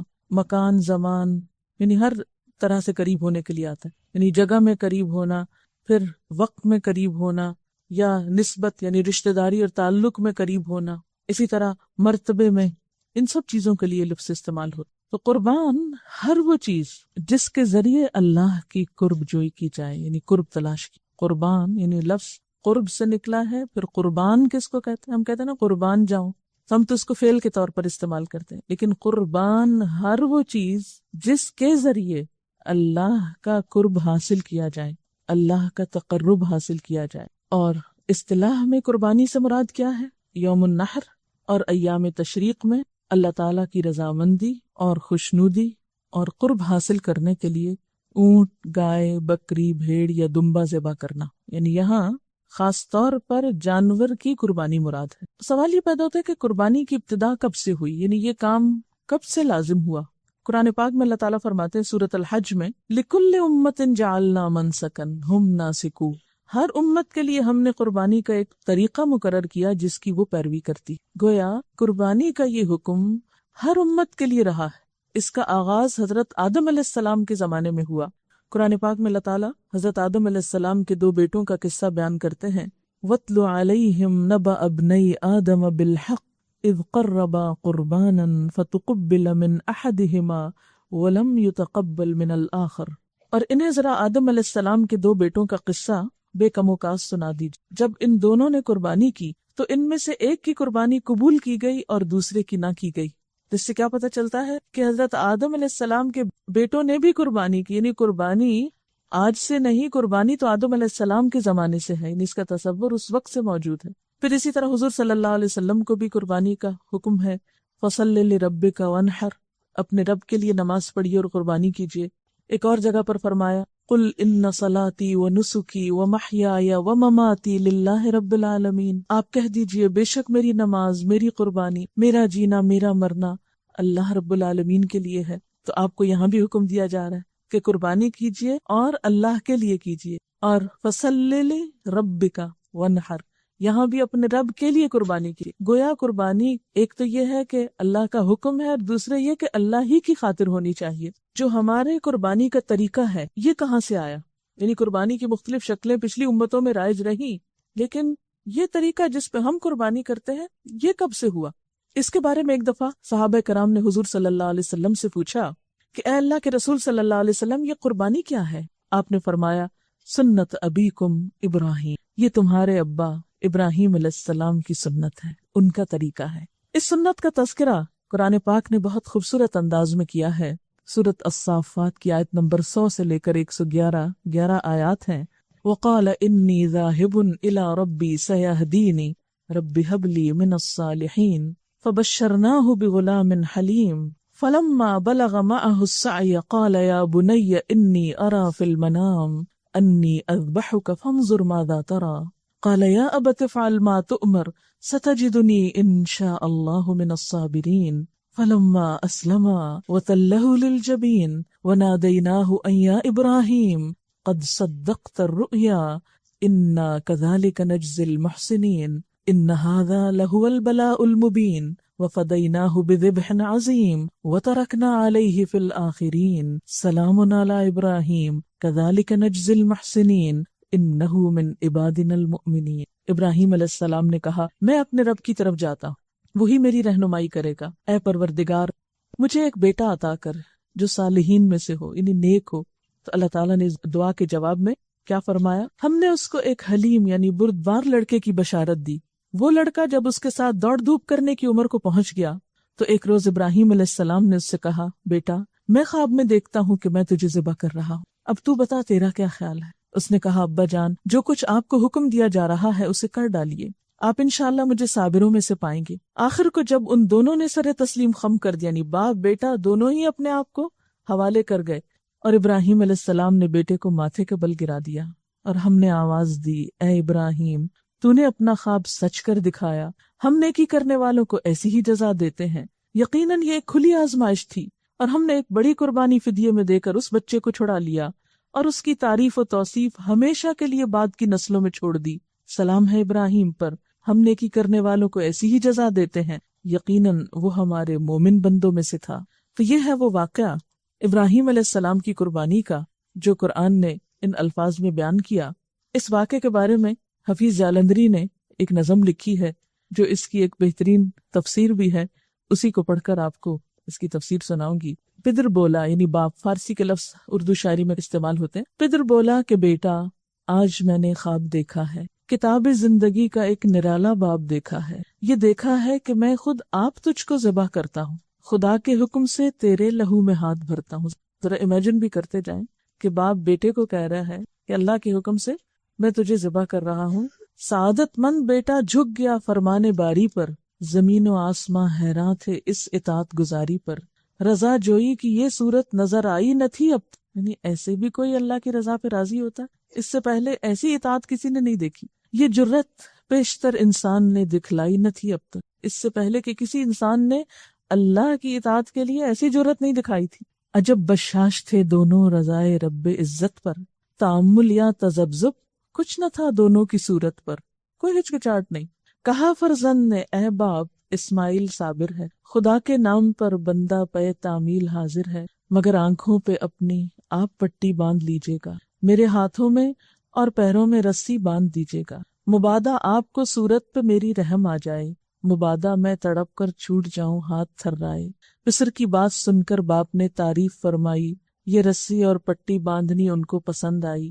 ہوئے اب ہر طرح تیار دونوں باپ اور بیٹے، چھری اس نے سنبھالی تو یہ جھٹ قدموں پہ آ لیٹے، پچھاڑا اور گھٹنا سینہ معصوم پہ رکھا، چھری پتھر پہ رگڑی ہاتھ کو حلقوم پہ رکھا، زمیں سہمی پڑی تھی آسمان ساکت تھا بیچارہ، نہ اس سے پیشتر دیکھا تھا یہ حیرت کا نظارہ۔ پدر تھا مطمئن بیٹے کے چہرے پہ بحالی تھی، چھری حلقوم میں اسماعیل پہ چلنے ہی والی تھی، مشیت کا مگر دریائے رحمت جوش میں آیا کہ اسماعیل کا ایک رونگٹا کٹنے نہیں پایا۔ ہوئے جبریل نازل اور تھاما ہاتھ حضرت کا، کہا بس امتحان مقصود تھا ایثار و جرت کا، خطاب اس دن سے اسماعیل نے پایا ذبیح اللہ، یعنی ذبح نہیں ہوئے لیکن نام مل گیا ذبیح اللہ، خدا نے آپ ان کے حق میں فرمایا ذبیح اللہ۔ تو یہ تھا وہ جذبہ قربانی جو ابراہیم علیہ السلام اور اسماعیل علیہ السلام کے اندر تھا۔ قربانی اصل میں کی کیوں جاتی ہے؟ قربانی کے کانسیپٹ کیا ہے؟ قربانی کی روح کیا ہے؟ اپنی محبوب ترین چیز اپنے محبوب کے نام کر دینا، اظہار محبت ہے نا۔ ابراہیم علیہ السلام نے بھی اللہ تعالیٰ سے محبت کا ایک دعویٰ کیا تھا کہ مجھے تجھ سے محبت ہے، اور والذین آمنوا اشد حبا للہ، اور یہ کہ جب اللہ کی محبت انسان کے دل میں آتی ہے تو پھر دنیا کی کوئی دوسری چیز اس کا راستہ نہیں روکتی۔ اس راہ میں انسان کو مال دینا پڑے یا اولاد دینی پڑے یا پھر کبھی اپنا آپ بھی دینا پڑے۔ اسی لیے اس موقع پر جانور کی قربانی ایک سمبل کے طور پر ہے، جان قربان کرو، یعنی اگر آپ ویسے روپیہ پیسہ دے دیں گے تو بات نہیں بنے گی، جان دو، کیونکہ انہوں نے اپنے بیٹے کی جان دینے کے لیے کوئی بھی ہچکچاہٹ نہیں کی۔ آپ دیکھیں دنیا میں محبتوں کے بہت قصے ہیں، اور ہر محبت کے ساتھ قربانی کا قصہ بھی، کیونکہ محبت کی تکمیل ہوتی نہیں، محبت کی تعریف مکمل نہیں ہوتی جب تک اس میں قربانی نہ ہو۔ ماں کو اگر اپنے بچے سے محبت ہے کیسی کیسی قربانی کرتی، شوہر کو اگر بیوی سے محبت ہے تو اس کے لیے کیسی کیسی قربانی کرتی، بیوی کو شوہر سے محبت ہے تو کیسی قربانی کرتی ہے اس کے لیے۔ تو دنیا میں بھی انسانوں کے درمیان محبت کے جتنے رشتے ہیں ان سب میں بھی قربانی پائی جاتی، اور اگر معاملہ بندے اور بندے کا نہیں، بندے اور رب کا ہو تو کیا اس میں کوئی قربانی نہیں ہوگی؟ تو ہر سال جو مسلمان یہ قربانی کرتے ہیں یہ کس لیے کرتے ہیں؟ اپنی محبت کے اظہار کی علامت کے طور پر، دس از اے سمبل کہ اللہ تیری خاطر یہ خون بہا سکتے ہیں تو تیری خاطر اپنی گردن بھی کٹا سکتے ہیں۔ اور آپ دیکھیں کہ ابراہیم علیہ السلام کو اللہ تعالیٰ نے کیا عطا کیا، انہوں نے اللہ سے محبت کا دعویٰ کیا تو اللہ نے بھی ان کو اپنا دوست کہا، واتخذ اللہ ابراہیم خلیلا، اللہ نے ابراہیم علیہ السلام کو اپنا دوست بنا لیا۔ تو دوستی کا ثبوت تو قربانی سے ہی ہوتا ہے۔ عام روزمرہ زندگی میں بھی آپ دیکھتے ہیں کہ جس سے محبت ہوتی ہے اس کے لیے ہم تحفے کا اہتمام کرتے ہیں۔ یہ تحفہ دینا کیا ہے دراصل؟ یہ تو نہیں کہ دوسرا شخص کو مفلس ہے، کوئی غریب ہے، فقیر ہے تو آپ اس کو کچھ پیش کر رہے ہیں کہ آپ کی غربت اور فقر دور ہو جائے، وہ تو صدقہ ہوتا ہے۔ تحفے کی روح کیا ہے؟ تحفے کی روح یہی ہے نا کہ ایک اظہار محبت ہوتا ہے کہ میرے دل میں آپ کا ایک مقام ہے۔ تحفے میں اصل چیز اس کی ویلیو نہیں ہوتی کہ وہ کتنی بڑی چیز ہے، کتنے ہزاروں لاکھوں کی ہے۔ جدید دنیا میں جو تحفے کا کانسیپٹ ہو گیا نا کہ مٹیریلسٹک اپروچ ہو گئی کہ زیادہ قیمتی تحفہ شاید زیادہ محبت کی علامت ہے، نہیں، محبت کی علامت کے طور پر تو آپ کچھ بھی قربان کر سکتے، کوئی بھی چیز دے سکتے، معمولی سے معمولی بھی ہو سکتی، اور اس میں ہر شخص اپنی حیثیت دیکھے گا نا کہ میرے میں حیثیت کیا ہے۔ بہت سے لوگ پوچھتے ہیں کہ اچھا کس پہ قربانی لازم ہے، کون قربانی کرے، اور پھر عموماً یہ بتایا جاتا ہے کہ جو صاحب نصاب ہے، جس پہ زکوٰۃ ہے، وہ قربانی کرے، لیکن ہم دیکھتے ہیں کہ اللہ کے رسول صلی اللہ علیہ وسلم تو کبھی بھی صاحب نصاب نہیں ہوئے، ان کے ہاں تو کبھی بھی اتنا مال جمع نہیں ہوا کہ آپ اس میں سے زکوٰۃ نکالیں یا کچھ اور، وہ تو جو آتا تھا دے ڈالتے تھے۔ اور یہاں تک حالت تھی تنگ دستی کی کہ حضرت عائشہ رضی اللہ تعالیٰ عنہا سے روایت ہے کہ جب سے آل محمد مدینہ میں آئے، یعنی آپ صلی اللہ علیہ وسلم کی فیملی جب سے مدینہ میں آئی، کبھی مسلسل 3 رات تک گندم کے آٹے کی روٹی سے سیر نہیں ہوئی، یہاں تک کہ آپ صلی اللہ علیہ وسلم وفات پا گئے، یعنی 3 دن بھی مسلسل روٹی نہیں پکی آپ کے گھر میں تھرو آؤٹ مدنی پیریڈ، پھر بھی آپ قربانیاں کرتے رہے۔ تو یہ قربانی پھر اصل میں کیا ہے؟ محبت کا اظہار ہے۔ اس کے لیے ضروری نہیں کہ آپ کے پاس اتنا سونا ہو یا اتنی چاندی ہو یا اتنا بزنس ہو یا اتنا بینک بیلنس ہو، بس آپ دیکھیں کر سکتے ہیں تو کر لیں، ایک قربانی بھی سارے گھر کی طرف سے کافی ہو جائے گی۔ لیکن محبت کے اظہار کے طور پر اللہ تعالیٰ نے خود جو طریقہ بتایا، کیونکہ آپ یعنی ویسے بھی محبت کے اظہار کے لیے تحفہ دیا جاتا ہے، لیکن جب آپ کو پتا چل جاتا ہے کہ فلاں شخص کو یہ چیز بہت پسند ہے، تو آپ کی پھر کوشش کیا ہوتی ہے کہ میں وہ دوں جو اس کو پسند ہے۔ اس لیے جب یہ باتیں کی جاتی ہیں نا کہ غریبوں کو روپیہ دے دینا چاہیے اس دن، اور فلاں چیز دے دینی چاہیے، اس پیسے کو فلاں کام میں استعمال کر لینا چاہیے، فلاں سڑک بنوا لینی چاہیے، فلاں پل بنوا لینا چاہیے، سب باتیں اپنی جگہ ہیں، لیکن آج آپ کے محبوب کو پسند ہے کہ آپ ایک جانور قربان کریں۔ یہ سارا سال پل بنوائیں، سڑکیں بنوائیں، جو مرضی کرائیں، لیکن آج اس کو کون سا تحفہ پسند ہے آپ کی طرف سے؟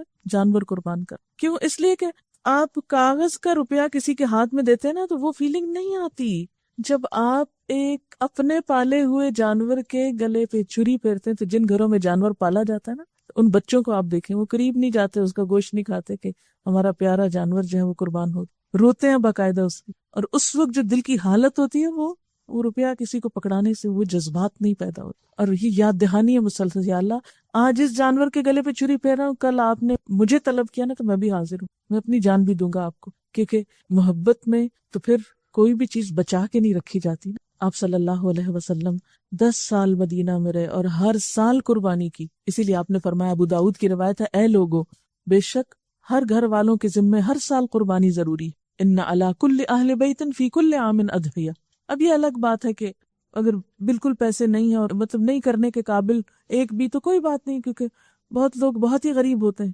قربانی دراصل محبت کے اظہار کی ایک علامت ہے، اس کے لیے بہت زیادہ فقہی مسئلوں میں پڑھنا، اس پہ جائز ہے، اس پہ ناجائز ہے، یہ کرے یا نہ کرے، وہ کرے یا نہ کرے، بہت کچھ پوچھنے کی ضرورت نہیں، اپنے آپ کو ٹٹولیں، دیکھیں کیا دے سکتے ہیں، کیا نہیں دے سکتے، اور کر لیں جو کر سکتے ہیں، نہیں کر سکتے تو آئندہ کے لیے کوئی ترتیب سوچیں اسی طرح کی کہ جس سے آپ کچھ کر سکیں۔ اور اگر کوئی وسعت کے باوجود قربانی نہ کر سکے تو اس کے بارے میں کیا فرمایا کہ جسے قربانی کرنے کی وسعت اور طاقت ہو اور وہ قربانی نہ کرے، وہ مسلمانوں کی عیدگاہ میں حاضر نہ ہو۔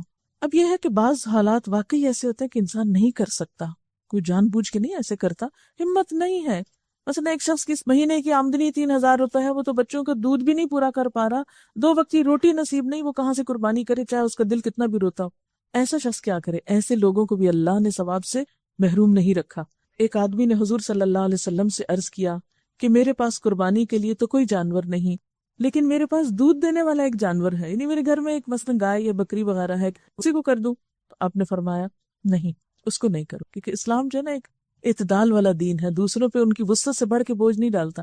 آپ نے فرمایا نہیں، بلکہ تو عید کی نماز کے بعد اپنے بال، ناخن اور مونچھیں کٹوا اور اپنے پوشیدہ بال مونڈ لے، بس اللہ تعالیٰ کے نزدیک یہی تیری پوری قربانی ہے۔ اسی لیے ہمیں کیا حکم دیا گیا ہے کہ ذوالحج کا چاند نظر آنے کے بعد نہ ناخن کاٹے جائیں، نہ بال کاٹے جائیں، نہ ہی شیو کی جائے، اور نہ ہی بال اکھاڑے جائیں، نو ویکسنگ، نو تھریڈنگ، نو پلکنگ۔ اور عید کی نماز کے بعد کیا کیا جائے؟ کیونکہ عام طور پر تو کیا ہوتا ہے، عید کی تیاری میں لوگ اپنے آپ کو سنوارتے بناتے ہیں، بچوں کے بال کٹوائے جاتے ہیں، حجامت کروائی جاتی ہے، لیکن اس عید کے موقع پر عید سے پہلے کچھ نہیں کرنا۔ عید کی نماز کے بعد جب دوسرے لوگ جانور کاٹ رہے ہوں گے تو آپ کے پاس جانور کاٹنے کو نہیں، تو اپنے ناخن کاٹ لیجئے، یہی آپ کی قربانی ہو گئی۔ یعنی جس کے پاس وسعت نہیں، اور جس کے پاس وسعت ہے قربانی کرنا، اس کے لیے بھی یہی حکم ہے۔ اور حاجی جو حج کرنے جا رہے ہوتے ہیں تو احرام کی حالت میں بھی ان بالوں کو، ناخنوں کو آپ ٹچ نہیں کر سکتے۔ تو اس طرح حج والے اور قربانی والے اور بغیر قربانی والے سب ایک چیز میں تو شریک ہو سکتے ہیں نا، یعنی اللہ تعالیٰ ہر ایک کو نیکی کا موقع دیتا ہے، اور جو قربانی کر سکے ان کے لیے کیا ثواب ہے، کیا فائدہ ہے۔ آپ صلی اللہ علیہ وسلم نے فرمایا، 10 ذوالحج کو خون بہانے سے بڑھ کر ابن آدم اللہ کے ہاں کوئی بہتر عمل نہیں کرتا۔ یعنی اس دن کی سب سے نمبر 1 ٹاپ کی عبادت کیا ہے؟ خون بہانا۔ یہ جانور قیامت کے دن اپنے سینگوں، کھروں اور بالوں سمیت آئیں گے، اور خون کے زمین پر گرنے سے پہلے اللہ کے ہاں اس کا ایک مقام ہوتا ہے۔ یعنی وہ خون زمین پہ جو گرنے لگتا ہے تو اس سے پہلے وہ اللہ کے ہاں ویلیو کر لیا جاتا ہے، اس جانور کا اتنا خون جائے گا، اور وہ ثواب لکھ لیا جاتا ہے۔ اس لیے تم یہ قربانی خوش دلی سے کیا کرو۔ آپ نے فرمایا، اے لوگو، قربانی کرو، جانوروں کا خون آخرت کے ثواب کی نیت سے بہاؤ۔ قربانی کے جانور کا خون اگرچہ ظاہراً زمین پہ گرتا ہے، یعنی برباد ہوتا دکھائی دیتا ہے، لیکن حقیقتاً اللہ کے خزانے میں چلا جاتا ہے۔ یعنی جانور کا بہا ہوا خون جو ہے وہ بھی کاؤنٹ ہوتا ہے ثواب میں۔ آپ صلی اللہ علیہ وسلم سے پوچھا گیا کہ اس قربانی سے ہمیں کیا ملے گا، کیا فائدہ ہوگا؟ آپ نے فرمایا، ہر بال کے بدلے میں ایک نیکی ملے گی۔ صحابہ کرام کہنے لگے، اور بھیڑ کی اون کے بدلے، کیونکہ بھیڑ کی اون میں زیادہ بال ہوتے ہیں نا، وہ جڑے جڑے ہوتے ہیں اکٹھے اور بہت باریک باریک ہوتے ہیں، فرمایا بھیڑ کی اون کے ہر بال کے بدلے میں بھی ایک نیکی. یہ دمبا یا بھیڑ جو ہوتی ہے اس پہ زیادہ بال ہوتے ہیں تو ایک ایک بال کے بدلے ایک ایک نیکی. پھر اسی طرح ایک اور جگہ پر آتا ہے کہ فربا جانور کی یعنی اچھے صحت مند جانور کی قربانی کرو، کیونکہ یہ پل صراط پہ تمہاری سواریاں ہوں گے. یہ بھی ایک فائدہ ہے، قیامت کے دن آپ کو یہ سب اجر ملے گا. لیکن دنیا میں بھی کیا ہوتا ہے، قربانی کے کئی فائدے ہیں. لوگ تو کہتے ہیں نا لو اتنے پیسے ہر سال ضائع ہو جاتے ہیں، اتنے جانور کٹ جاتے ہیں، لیکن بات یہ ہے کہ ایک ایک چیز اس کی کام آتی ہے. مثلاً خون جو ہے وہ زمین پہ گرتا ہے تو زمین زرخیز ہوتی ہے. بعض پودوں کو تو آپ نے دیکھا ہوگا کہ خاص طور پر ڈالا جاتا ہے کہ وہ زیادہ بڑھتے ہیں اس کی وجہ سے. اسی طرح گوشت جو ہے وہ لوگوں کے لیے ایک بہت زبردست غذائی ضرورت پوری کرتا ہے. عام دنوں میں صاحب حیثیت لوگ تو گوشت کھا لیتے ہیں، لیکن اس قربانی کی برکت سے وہ لوگ بھی گوشت کھا لیتے ہیں کہ جو سارا سال گوشت افورڈ نہیں کر سکتے، جن کو سارا سال چکھنے کو نہیں ملتا. تو ان دنوں جب بہتات ہوتی ہے تو ان تک بھی کچھ نہ کچھ خیر پہنچ جاتی. اور لٹرلی کئی ایسے لوگوں کے ساتھ ملاقات کا موقع ملا جنہوں نے پرسنلی مجھے بتایا قربانی کے علاوہ ہم تو گوشت کا سوچ بھی نہیں سکتے. تو قربانی ہوتی ہے ان تک جاتا ہے، اس لیے ان کو بھی غذائیت پہنچ جاتی. کیونکہ آپ غریبوں کو پیسہ دیں گے وہ معلوم نہیں اور کس کام لگا دیں گے، پھر ان کی صحت جائے گی. تو صحت ہو تو سب کام ہوتے ہیں نا.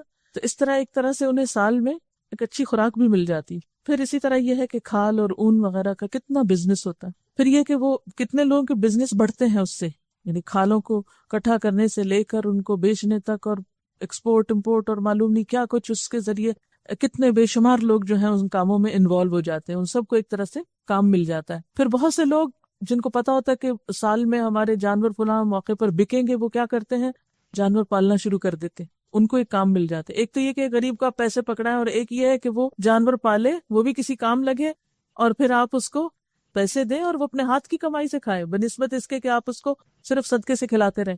اسی طرح یہ فائدہ بھی ہے کہ انسانوں کے درمیان ایک تعلق اور ایک ہمدردی کی فضا بھی ہوتی ہے، کیونکہ گوشت کی تقسیم کرتے وقت جن کے پاس لے کے جاتے ہیں یا کوئی آپ کو دینے کے لیے آ جاتا ہے تو وہ جو تبادلہ ہوتا ہے اس گوشت کا، اس سے بھی لوگوں کو فائدہ پہنچتا ہے، میل ملاقات ہوتی. پھر گوشت زیادہ ہو جاتا ہے تو دعوتیں بھی کی جاتی ہیں، اس سے بھی میل ملاقات بڑھتی ہے. قربانی کا جانور یہ ضروری ہے کہ وہ صحت مند جانور ہو، اس میں عیب نہ ہو، اور پھر یہ کہ 2 دانت والا جانور ہو جس کی عمر جو ہے وہ کم از کم 1 سال ہو، کیونکہ بہت چھوٹا جانور جو بچہ نہیں اس میں کر سکتے. پھر جس نے قربانی کرنا ہو اس کے لیے حکم ہے کہ وہ جس نے ذوالحج کا چاند دیکھ لیا اور قربانی کا ارادہ رکھتا ہے تو اسے بال اور ناخن نہیں تراشنا چاہیے. پھر اسی طرح یہ ہے کہ حضرت عطا بن یسار کہتے ہیں کہ میں نے ابو ایوب انصاری سے پوچھا کہ آپ صلی اللہ علیہ وسلم کے زمانے میں قربانیاں کیسے ہوتی تھی، آپ کیسے کرتے تھے قربانیاں؟ تو انہوں نے کہا کہ ایک آدمی ایک بکری اپنی طرف سے اور اپنے اہل خانہ کی طرف سے قربانی کر دیتا تھا. یعنی ضروری نہیں کہ گھر کا ہر شخص ہی کرے، ایک جانور سب کی طرف سے بھی ہو سکتا ہے. وہ خود بھی اس میں سے کھاتے تھے، اوروں کو بھی کھلاتے تھے. ہوتے ہوتے لوگ فخر کرنے لگے اور نوبت یہاں تک پہنچ گئی جو تم دیکھ رہے ہو. یعنی ایک ایک گھر میں کئی کئی ہونے لگی، اور وہ اللہ کی خاطر نہیں بلکہ فخر کے لیے، بتانے کے لیے، لوگوں کو دکھانے کے لیے. پھر اسی طرح یہ ہے کہ قربانی عید کی نماز پڑھ کے کرنی چاہیے. عید کی نماز سے پہلے اگر کسی نے قربانی کر لی تو وہ قربانی نہیں ہوتی. پھر اسی طرح اس کے لیے نیت ضروری ہے. مثلا اگر کوئی بچڑ اس دن اپنے دکان کھولنے کے لیے قربانی کر رہا ہے تو وہ بزنس کے لیے کر رہا ہے، اللہ کی خاطر نہیں. تو چاہے وہ عید کے دن ہی کرے، اس کا وہ اجر و ثواب نہیں ہے جو ایک شخص فی سبیل اللہ کرتا ہے. اسی طرح کچھ ادب آداب بتائے گئے ہیں کہ جب قربانی کی جائے تو چھری تیز ہو، کیونکہ آپ نے فرمایا کہ ہر چیز پر احسان کرنا چاہیے. اللہ تعالیٰ نے ہر چیز پر احسان فرض کیا ہے. بس جب تم قتل کرو تو اچھی طرح، اور ذبح کرو تو اچھی طرح. جب تم میں سے کوئی ذبح کرنا چاہے تو چھری کو اس طرح تیز کرے، یعنی خوب تیز کر لے، اور اپنے جانور کو آرام دینی فوراً وہ کام مکمل ہو جائے. پھر اپنے ہاتھ سے ذبح کرنا بہتر ہے، زیادہ اجر و ثواب کا باعث ہے. اگر ہاتھ سے موقع نہ ملے تو کم از کم جا کے ہاتھ رکھیں، قریب ہوں، دیکھیں. پھر اس کے بعد یہ کہ مخصوص دعا پڑھی جاتی ہے، انی وجہت وجہ للذی فطر السماوات والارض حنیفا وما انا من المشرکین. یہ ساری دعا پڑھ کے اللہم منک ولک تقبل منی کما تقبلت من ابراہیم خلیلک بسم اللہ اللہ اکبر. کیا مطلب ہے اس کا؟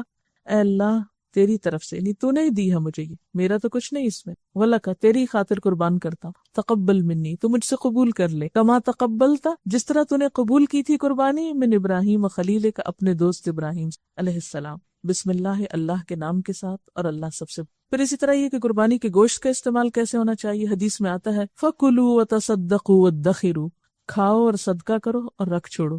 یعنی کھا بھی سکتے ہو، صدقہ بھی کر سکتے ہو، اور تھوڑا فریز بھی کر سکتے اور اس زمانے میں خشک کیا جاتا تھا، یعنی اس میں کوئی حرج نہیں کہ اگر انسان کل کے لیے کچھ اس میں سے بچا لے۔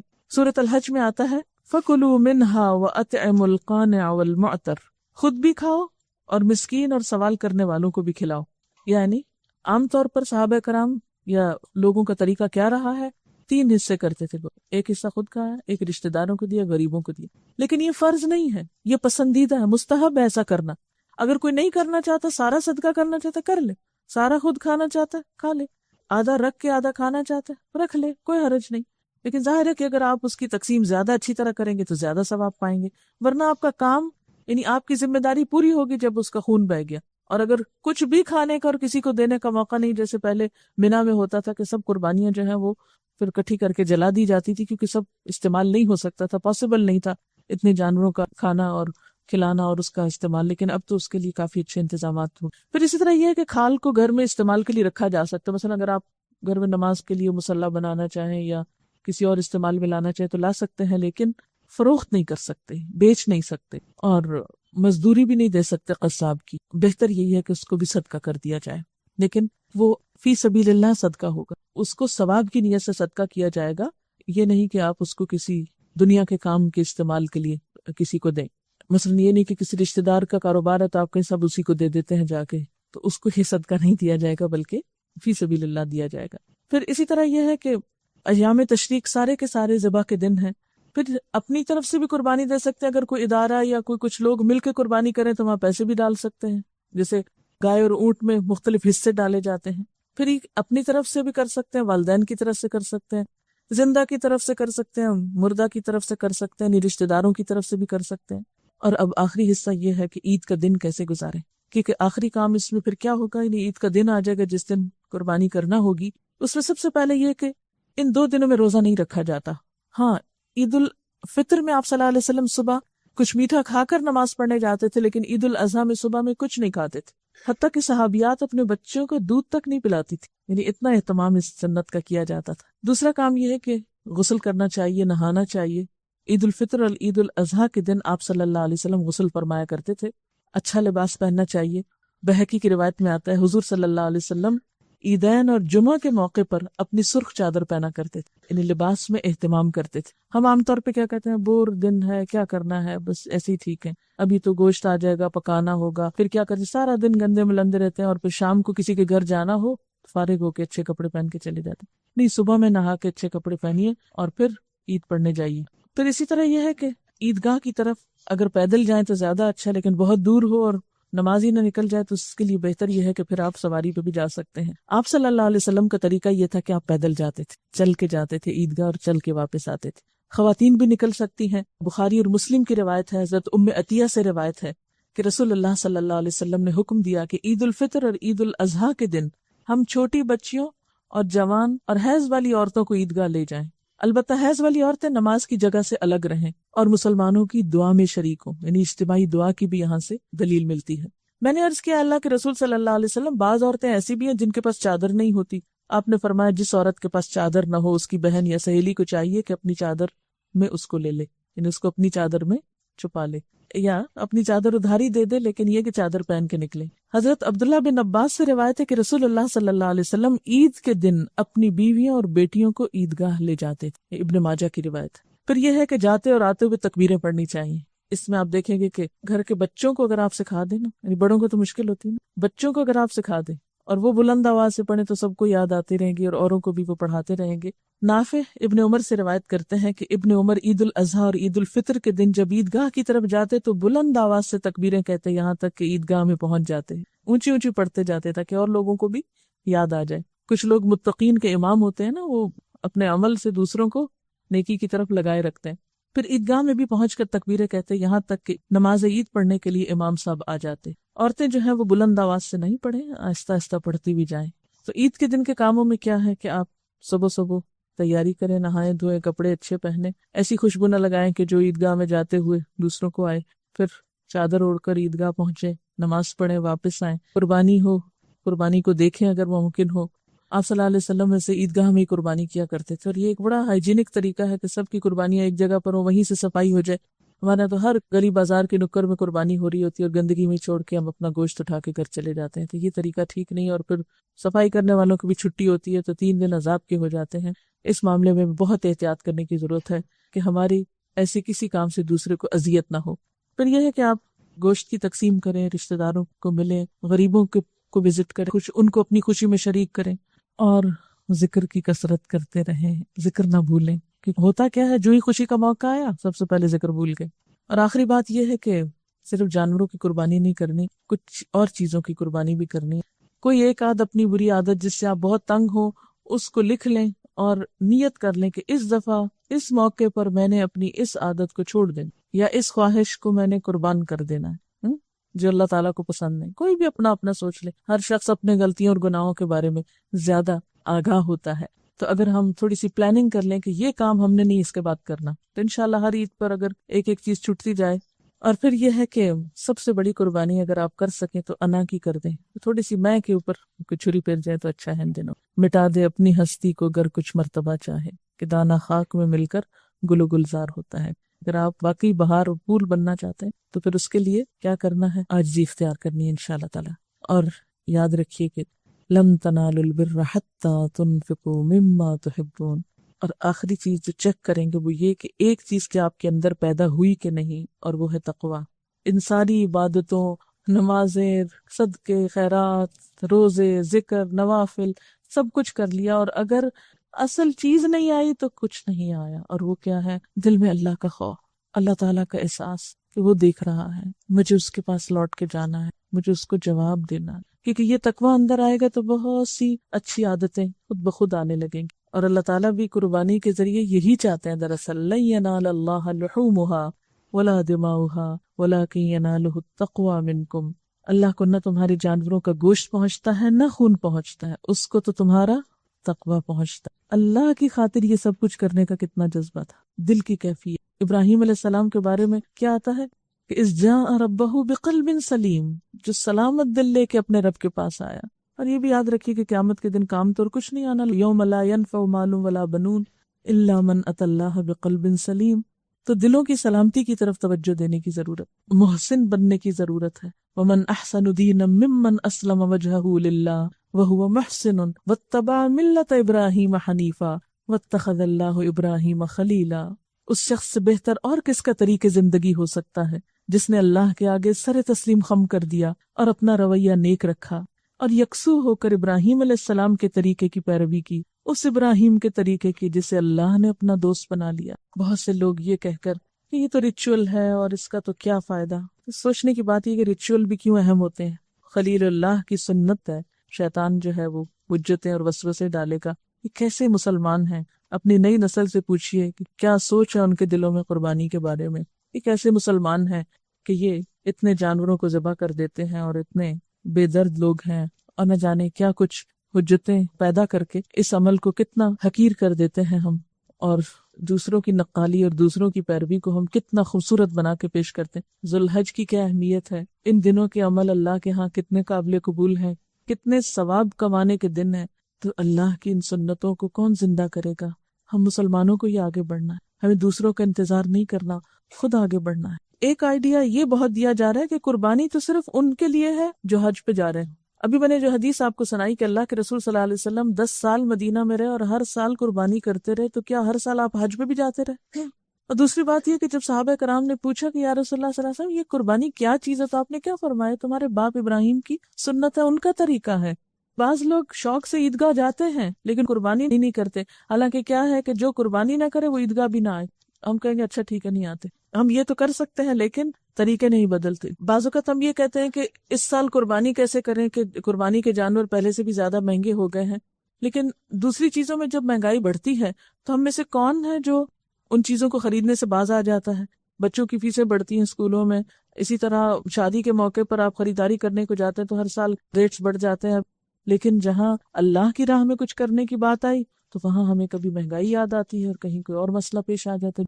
جیسے ہماری نمازوں کے اوقات جو ہیں وہ اپنے الگ اوقات ہیں، تو اسی طرح ہمارا اصل عرفہ کا دن تو وہ ہے جو ہمارے کیلنڈر کے حساب سے آگا، لیکن چونکہ ان سارے عشرے میں روزے رکھے جا سکتے ہیں تو اس لیے آپ جس دن وہاں حج ہو رہا ہو اس دن بھی روزہ رکھ لیجئے، اور اس حج کے وقت، کیونکہ پہلے زمانے میں تو پتہ نہیں چلتا تھا نا، تو اب تو ہمیں مختلف سہولتوں سے یہ پتہ چل جاتا ہے کہ وہاں پر حج ہو رہا ہے، تو اس موقع پر بیٹھ کے خود آپ بھی استغفار وغیرہ کیجیے.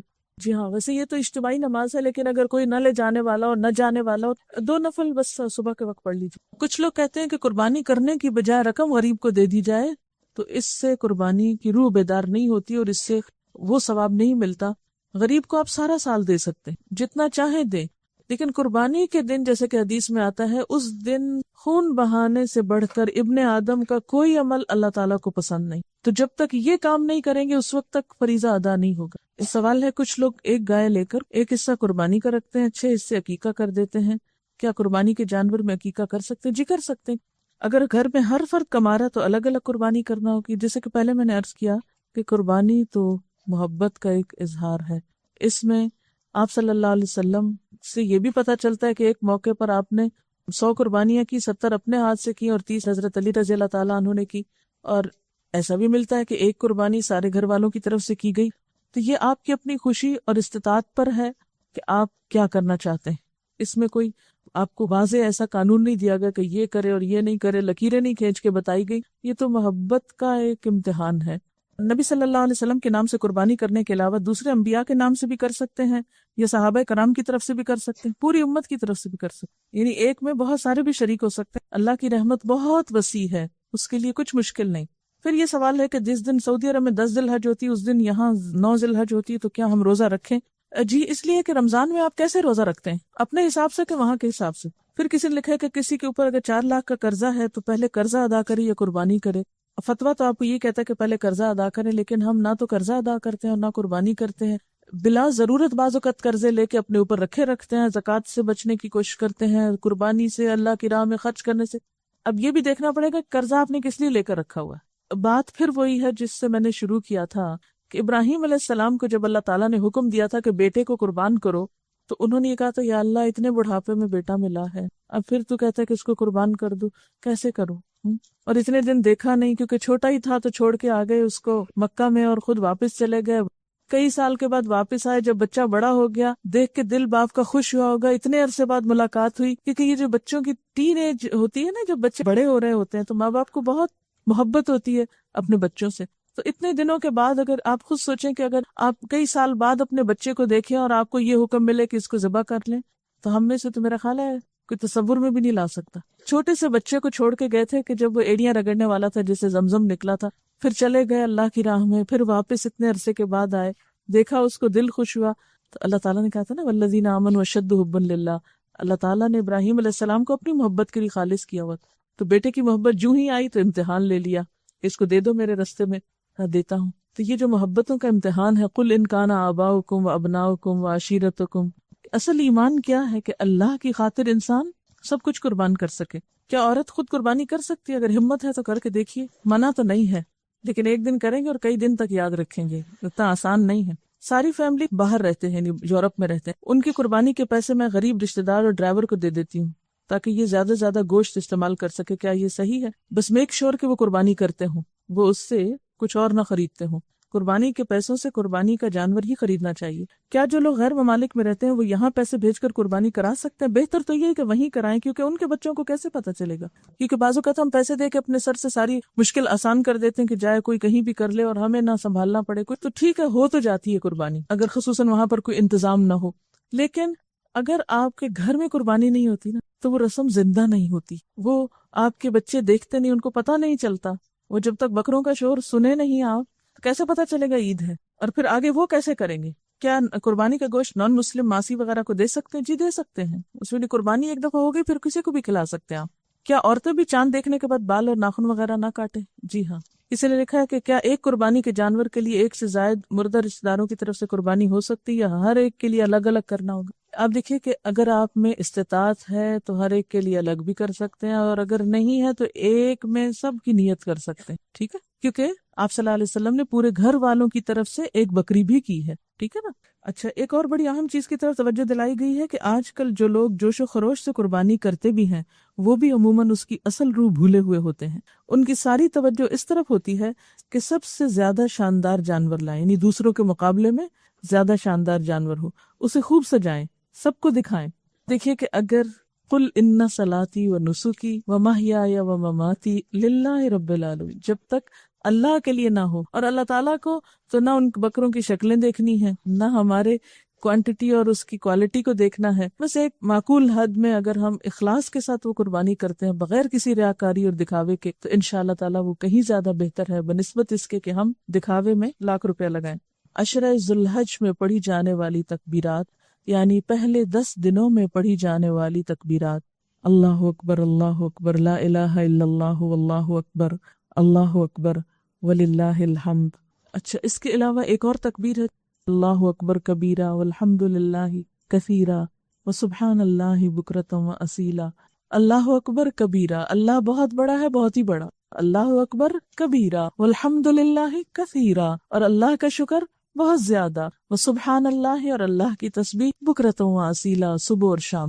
ایک اور تکبیر بھی ہے: اللہ اکبر اللہ اکبر اللہ اکبر لا الہ الا اللہ وحدہ لا شریک لہ لہ الملک ولہ الحمد وہو علی کل شیء قدیر. وآخر دعوانا ان الحمد للہ رب العالمین. سبحانک اللہم وبحمدک نشہد ان لا الہ الا انت نستغفرک ونتوب الیک. والسلام علیکم ورحمۃ اللہ وبرکاتہ.